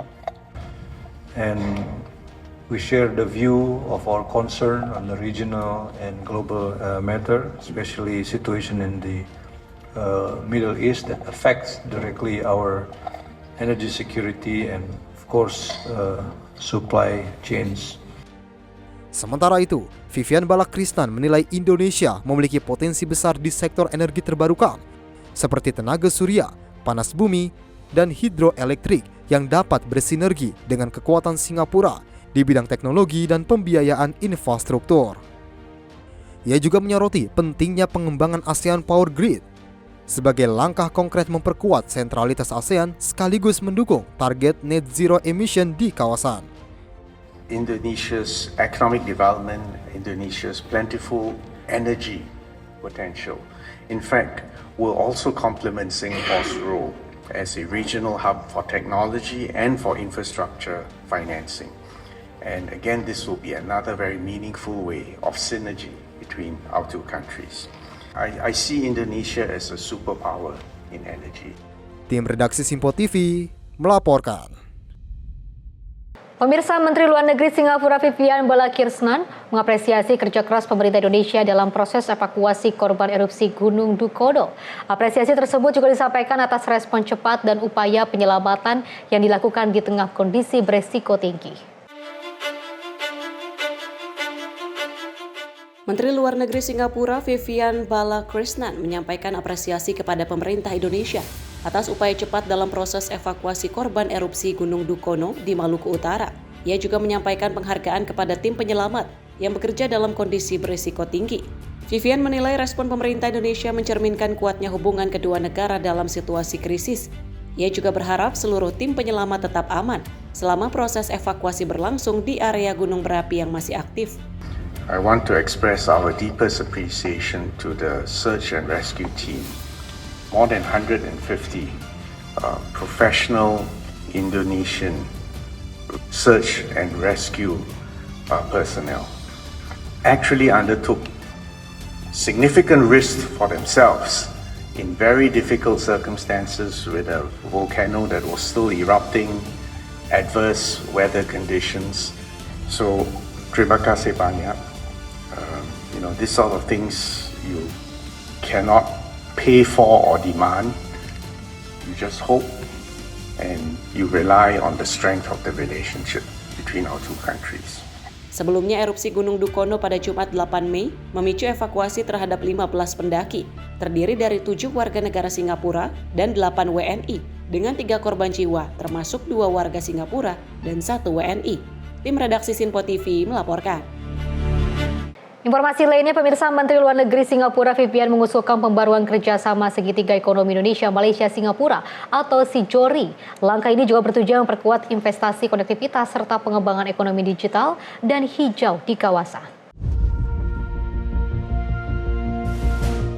Singapura mengusulkan pembaruan kerjasama segitiga ekonomi Indonesia, Malaysia, Singapura atau SIJORI guna mendorong pertumbuhan kawasan.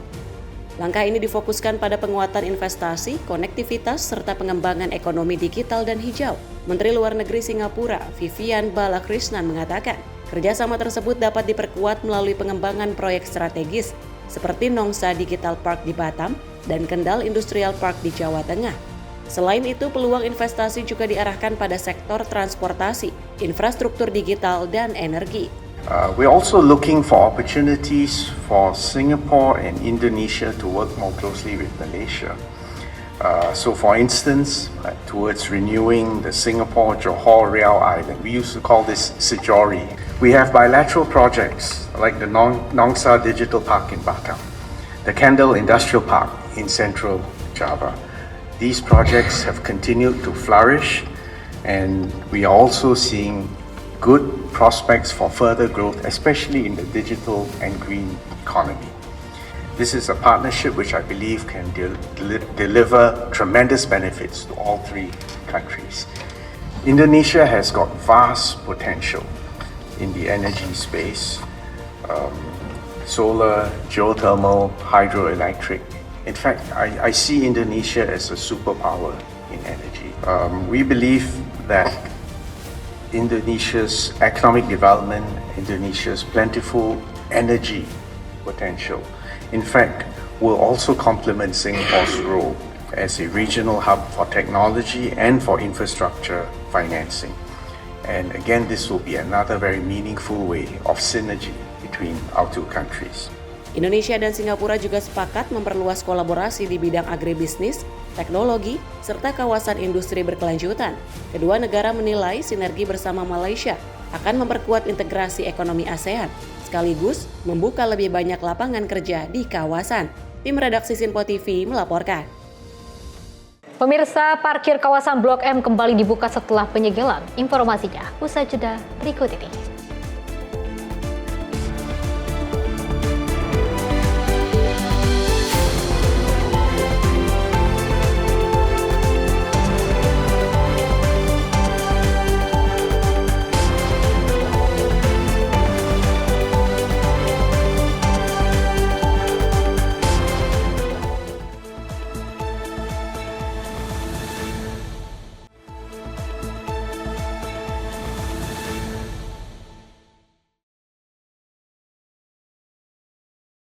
Terima kasih pemirsa, Anda masih bersama kami dan kita lanjutkan informasinya. Program Sekolah Rakyat telah menerima hampir 32.000 siswa-siswi pada tahun ajaran baru 2026-2027. Angka ini meningkat 2 kali lipat dibanding dengan tahun ajaran 2025 dengan mencapai angka 15.000 siswa-siswi. Menjelang tahun ajaran baru 2026 sampai 2027, program andalan Sekolah Rakyat telah menerima total hampir 32.000 siswa dan siswi baru. Dibandingkan tahun sebelumnya sebanyak 15.000 siswa-siswi, angka ini pun meningkat 2 kali lipat. Dengan demikian, total penerima manfaat dari program Sekolah Rakyat hingga saat ini mencapai angka sekitar 46.000 siswa dan siswi. Hal ini menunjukkan bahwa program Sekolah Rakyat yang mengusung konsep asrama dan gratis bagi anak tidak mampu telah berhasil menjangkau dan dimanfaatkan dengan baik oleh masyarakat. Hal ini disampaikan oleh Menteri Sosial Saifullah Yusuf alias Gus Ipul kala ditemui awak media di Komplek Istana Kepresidenan Jakarta pada Selasa 12 Mei 2026. Kami juga melaporkan persiapan secara khusus ya penyelenggaraan Sekolah Rakyat di tahun 2006-2007 yang insya Allah akan kita mulai pembelajarannya pada bulan Juli yang akan datang dengan alokasi siswa mencapai 32.000 untuk tahun ini. Tahun lalu 15.000 lebih, artinya kalau digabung tahun ini sudah ada sekitar 46.000 lebih siswa Sekolah Rakyat. Dari Jakarta, Dio Malau, Sinpo TV melaporkan. Pemirsa, Kepala Badan Komunikasi Pemerintah Kodari menegaskan komitmen pemerintah untuk terus melakukan evaluasi dan juga penguatan terhadap program makan bergizi gratis tahun 2026. Kodari juga menyebut hingga saat ini jumlah penerima manfaat makan bergizi gratis telah mencapai lebih dari 61,9 juta orang atau hampir 75% dari target nasional. Kepala Bakom Pemerintah Kodari menjelaskan berdasarkan data BPM perkuat resmi tahun 2026, jumlah penerima manfaat program SPPG tercatat sudah mencapai 61.991.412 orang. Angka tersebut setara dengan 74,8% dari target nasional sebanyak 82,29 juta penerima manfaat. Sementara itu jumlah SPPG yang terdata mencapai 28.390 unit, yang mana dari jumlah tersebut sebanyak 15.335 SPPG atau 54,42% telah memiliki sertifikat layak hygiene sanitasi atau SLHS. Pemerintah menyatakan program dengan target puluhan juta penerima manfaat ini membutuhkan penyempurnaan secara berkelanjutan. Oleh karenanya, masukan dari berbagai elemen masyarakat disebut menjadi bagian penting dalam proses evaluasi program. Pemerintah menegaskan penguatan program dilakukan dengan berpegang pada 3 prinsip utama, yaitu akurasi, ketepatan sasaran, dan akuntabilitas. Dengan demikian, setiap penerima manfaat diharapkan benar-benar tepat sasaran, memenuhi standar yang ditetapkan, serta dapat diawasi dan dievaluasi secara terbuka. Berikut status terkini pelaksanaan program MBG berdasarkan data BGN per 12 Mei 2026. Jumlah penerima manfaat yang terdata mencapai 61.991.412 orang atau 74,8% dari total target 82,9 juta penerima. Jumlah SPPG yang terdata sebanyak 28.390 SPPG dengan 15.735 SPPG atau 55,42% diantaranya telah memiliki sertifikat layak higien sanitasi atau SLHS. 3. Penguatan tata kelola. Rekan-rekan media, pemerintah ingin menyampaikan secara terbuka bahwa pengelolaan program dengan target 82,9 juta penerima manfaat memang tidak sederhana. Pemerintah ini bahwa program sebesar MBG membutuhkan penyempurnaan secara terus-menerus. Karena itu, setiap masukan dari berbagai elemen masyarakat menjadi perhatian pemerintah. Pemerintah berkomitmen untuk terus memperbaiki dan memperkuat pelaksanaan program MBG melalui 1. Identifikasi sejumlah tata kelola yang memerlukan penguatan sistemik. Pemerintah berharap penguatan tata kelola SPPG dalam program makan bergizi gratis dapat meningkatkan kualitas pelayanan sekaligus memastikan penyaluran manfaat berjalan lebih efektif dan transparan. Dari Jakarta, Sri Dewi Andayani, Azizul Hakim, Simpo TV melaporkan. Pemirsa, Badan Komunikasi Pemerintah menyatakan pemulihan ekonomi di wilayah terdampak banjir besar di Aceh, Sumatera Utara, dan Sumatera Barat mulai menunjukkan perkembangan yang positif. Kepala Bakomeri Muhammad Kodari mengatakan sejumlah pasar rakyat, aktivitas UMKM hingga layanan dasar telah berangsur normal.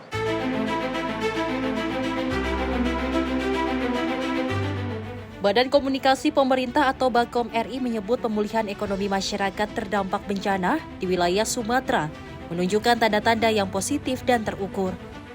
Kepala Bakom RI Muhammad Kodari menjelaskan salah satu indikator pemulihan dapat dilihat dari kembali beroperasinya pasar rakyat di wilayah terdampak. Hingga saat ini tercatat 196 dari 210 pasar rakyat sudah kembali aktif beroperasi.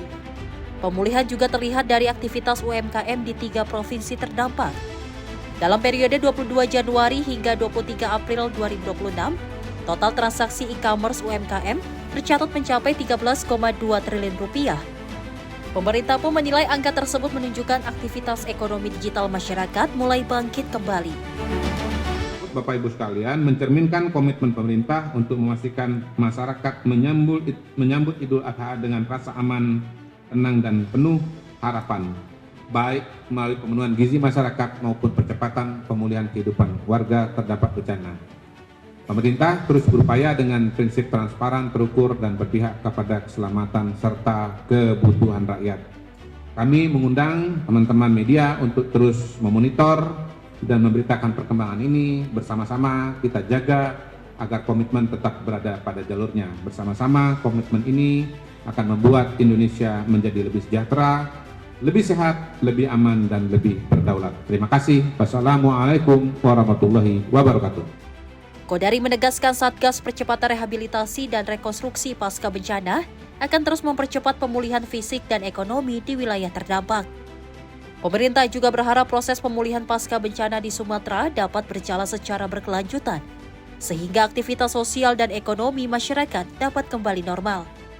Dari Jakarta, Sri Dewi Andayani, Azizul Hakim, Simpo TV melaporkan.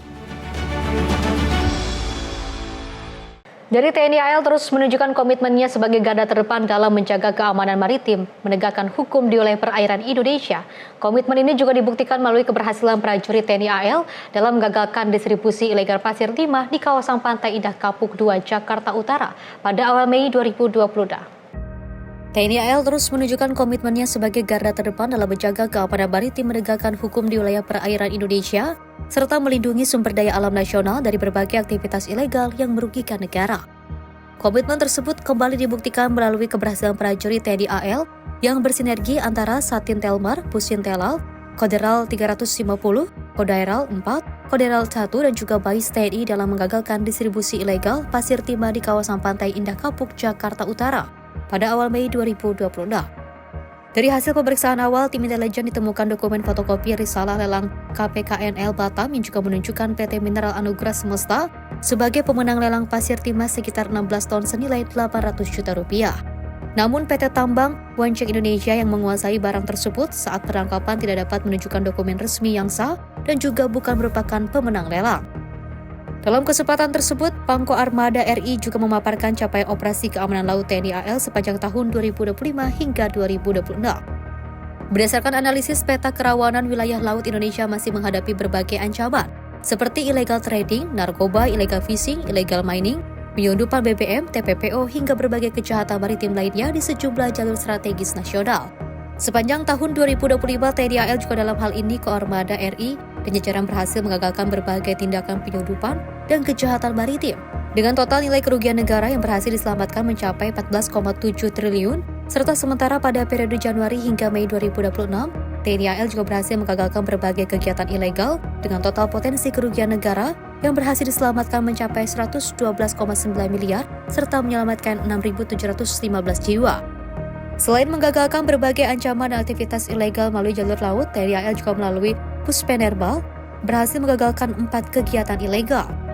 Dari hasil operasi tersebut, negara berhasil diselamatkan dari potensi kerugian ekonomi sebesar 2,6 miliar serta menyelamatkan 51.855 jiwa dari ancaman penyalahgunaan narkotika dan obat keras berbahaya. Karena kekayaan yang kita miliki harus dirasakan oleh masyarakat kita sendiri, segala macam hal yang sangat membahayakan bangsa ini juga harus kita batasi. Dan laporan yang begitu lengkap yang sudah dilakukan dari beberapa tahun terakhir ini, saya mengucapkan terima kasih kepada TNI Angkatan Laut yang sudah berupaya sejauh ini. Dan saya berharap jangan puas untuk terhadap apa yang sudah kita capai dan jangan lelah untuk melakukan tugas-tugas seperti ini. Jangan bosan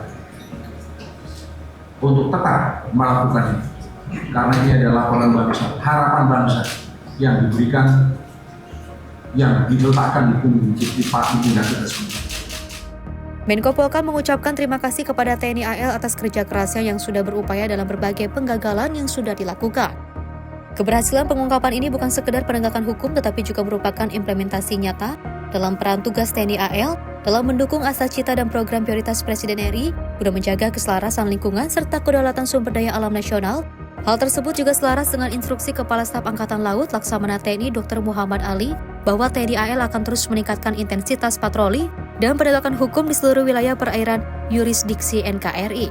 Tim redaksi Simpo TV melaporkan. Informasi lainnya, pemirsa, sempat disegel oleh Pansus DPRD DKI Jakarta hari ini operasional parkir di kawasan Blok M kembali normal. Sementara itu pengunjung di kawasan Blok M Square berharap pungutan liar parkir di kawasan tersebut ditertibkan. Sempat disegel oleh Pansus DPRD DKI Jakarta, hari ini operasional parkir di kawasan Blok M kembali dibuka. Meski demikian, sejumlah pengunjung berharap praktik juru parkir liar yang selama ini dikeluhkan dapat ditertibkan. Pengunjung mengeluhkan biaya parkir resmi dinilai sudah mahal, ditambah adanya pungutan dari juru parkir liar di kawasan Blok M Square. Salah satu pengunjung Tia menyambut baik adanya penertiban parkir liar di kawasan tersebut. Menurutnya pengeluaran tambahan untuk membayar juru parkir liar sangat memberatkan pengunjung. Ada pungutan liar seperti ini, ngerasa dirugiin nggak sih? Ngerasa juga sih, karena kan kadang biasanya juga kayak ya udah aja gitu, mereka juga nggak kayak bantuin kayak keluar juga enggak. Berarti ngerasa dirugiin ya? Harapannya berarti? Harapannya ya nggak lagi sih cuma parkir liarnya gitu. Ini cuma pas masuk loket.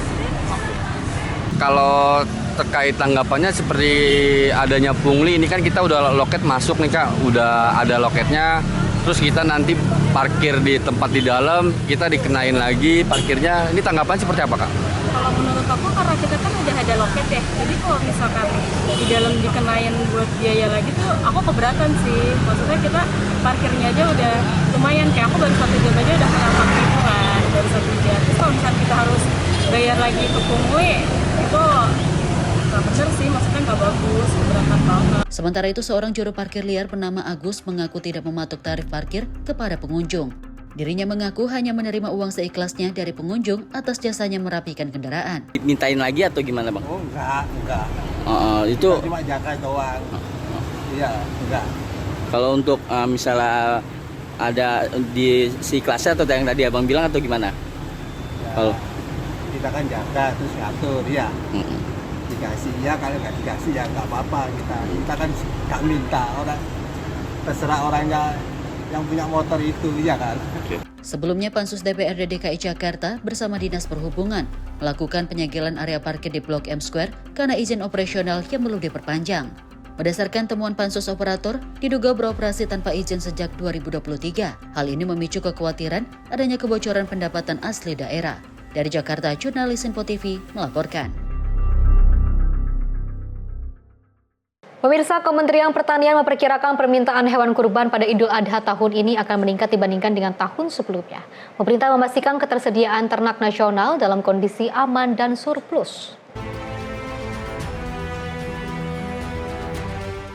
Dirjen Peternakan dan Kesehatan Hewan Kementerian Pertanian menyebut kebutuhan hewan kurban menjelang Hari Raya Idul Adha diprediksi meningkat seiring membaiknya kondisi ekonomi masyarakat. Untuk mengantisipasi lonjakan permintaan, pemerintah memastikan stok ternak nasional berada dalam kondisi surplus, dengan total ketersediaan hewan kurban mencapai sekitar 891.000 ekor. Kementerian Pertanian menegaskan pasokan ternak seperti sapi, kambing, dan domba masih mencukupi untuk memenuhi kebutuhan masyarakat di berbagai daerah. Tentu ini adalah ternak-ternak yang bisa atau sudah memenuhi persyaratan sebagai hewan kurban. Proyeksi kebutuhan hewan kurban tahun 2026 meningkat sekitar 3,82% atau sebanyak 86.727 ekor dibandingkan dengan tahun 2025. Pemerintah terus melakukan pengaturan distribusi hewan kurban dari daerah produksi dan daerah surplus ke daerah-daerah yang masih minus agar pasokan merata dan harga juga terkendali. Pemerintah terus menjaga kesehatan hewan kurban karena pada umumnya hewan kurban ini merupakan ternak atau hewan tabungan dari para peternak kita, sehingga kesehatannya kita jaga melalui program vaksinasi, kemudian pengawasan lalu lintas untuk kurban ini. Dan menjelang Idul Adha memang lalu lintasnya cukup tinggi. Selain menjaga ketersediaan stok, pemerintah juga terus memperketat pengawasan kesehatan hewan, termasuk pemeriksaan lalu lintas ternak dan kondisi hewan kurban di pasar-pasar penjualan. Pemerintah berharap ketersediaan stok yang melimpah dan kondisi ternak yang terjaga dapat memberikan rasa aman bagi masyarakat menjelang pelaksanaan Idul Adha.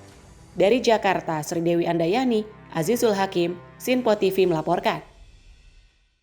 Pemirsa, waspada adanya penyakit antraks. Kementerian Kesehatan imbau masyarakat untuk selektif dalam memilih dan juga membeli hewan kurban untuk menghindari penularan. Dirjen Penanggulangan Penyakit Kemenkes Andi Saguni menjelaskan penularan antraks dapat dihindari dengan melakukan penyembelihan hewan kurban sesuai dengan prosedur. Hal ini disampaikan langsung oleh PLT Dirjen Penanggulangan Penyakit Kemenkes Andi Saguni yang ditemui pada saat konferensi pers dengan Bakom RI. Yang menjelaskan antraks akan menyerang beberapa bagian tubuh hewan kurban seperti kulit, antraks gastrointestinalis yang menyerang pencernaan, hingga bagian paling berat yaitu antraks meningitis yang terjadi pada otak. Antraks dapat menular pada manusia melalui kontak langsung pada saat penyembelihan atau mengonsumsi daging yang terinfeksi. dengan kasus kematian berasal dari antraks meningitis dan antraks gastrointestinalis. Dan kita lihat dari data ini, pada tahun 2023 ada 3 kasus kematian akibat antraks, ya. Dan di tahun 2024 itu cuma 1. Kemudian alhamdulillah di tahun 2025 tidak ada kematian, dan sampai sekarang pun 2026 alhamdulillah tidak ada kematian. Dan tentunya dengan kewaspadaan ini kita berharap kita bisa menjaga kesehatan masyarakat kita sehingga kasus yang terjadi itu minimal atau tidak ada, dan kita berharap bahwa tidak ada lagi angka kematian. Lebih lanjut, untuk mencegah proses kontak atau penularan jika terdapat infeksi pada hewan kurban, masyarakat disarankan agar dapat mengenakan alat pelindung diri seperti masker dan pelindung tangan. Sementara itu, pada saat penyembelihan sebaiknya kotoran pada hewan dapat langsung dibuang pada tempat khusus, sehingga tidak mencemari lingkungan serta menghindari kontak langsung. Dari Jakarta, Anggita Haryono, Azizul Hakim, Simpo TV melaporkan. Pemirsa, jelang libur panjang, kenaikan Isa Al-Masih Bandara Soekarno-Hatta mulai dipadati dengan ribuan penumpang sejak Rabu pagi. Penumpang kebanyakan pergi ke kampung halaman atau destinasi wisata. Pengelola Bandara Soekarno-Hatta mencatat tren peningkatan jumlah penumpang sudah terjadi pada hari Rabu, begitu juga dengan pergerakan pesawat mencapai 941 penerbangan. Sudah sejak Rabu pagi, antrian penumpang pesawat terlihat di counter check-in penerbangan domestik. Peningkatan jumlah penumpang mulai terjadi pada Rabu pagi, seiring dengan adanya libur kenaikan Isa Al-Masih yang jatuh pada Kamis 14 Mei, ditambah cuti bersama pada hari Jumat mendatang. Hal ini membuat masyarakat memanfaatkan libur panjang untuk pulang kampung atau pergi ke destinasi wisata. Pengelola Bandara Soekarno-Hatta mencatat tren peningkatan jumlah penumpang sudah mulai terjadi. Pergerakan penumpang pesawat mencapai 118 penumpang atau naik 5% jika dibanding hari biasa. Begitu juga dengan pergerakan pesawat mencapai 941 penerbangan, jumlah ini akan terus bertambah. Menurut Einstein, penumpang mengatakan akan pulang kampung ke Toraja bersama orang tua, rencana di kampung halaman selama 1 minggu. Namun harga tiket tidak mengetahui apakah ada kenaikan atau tidak. Namun yang jelas, suasana Bandara Soekarno-Hatta ramai sekali. Nama saya Einstein. Rencana mau pulang kampung ini. Jadi udah direncanakan jauh-jauh hari atau gimana? Sebenarnya mendadak, agak mendadak aja. Karena kebetulan di kampung ada acara, jadi aku harus ikut ke sana. Kalau tiket bang, ada kenaikan harga nggak sih? Tiket, jujur aku kurang tahu, soalnya mama yang pesan sama papa yang pesan. Oh, yang abang lihat bandara rapi nggak sih? Sekarang kalau lihat situasi sekarang ramai, parah. Kebanyakan masyarakat pergi menggunakan moda transportasi udara untuk rute penerbangan domestik. Sejauh ini rute favorit masih didominasi Bali, Medan, Makassar, Yogyakarta, dan Surabaya. Dari Tangerang, Mujib Latumairiksa, Simpo TV melaporkan. Pemirsa, acara Ki Jamu Cafe, pelopor konsep kafe jamu modern pertama di Indonesia, kembali menghadirkan Festival Jamu Nusantara 2026. Dalam skala terbesar dan juga paling ambisius pada tahun ini, festival digelar melalui kolaborasi strategis bersama dengan Badan Pengawas Obat dan Makanan atau BPOM Republik Indonesia.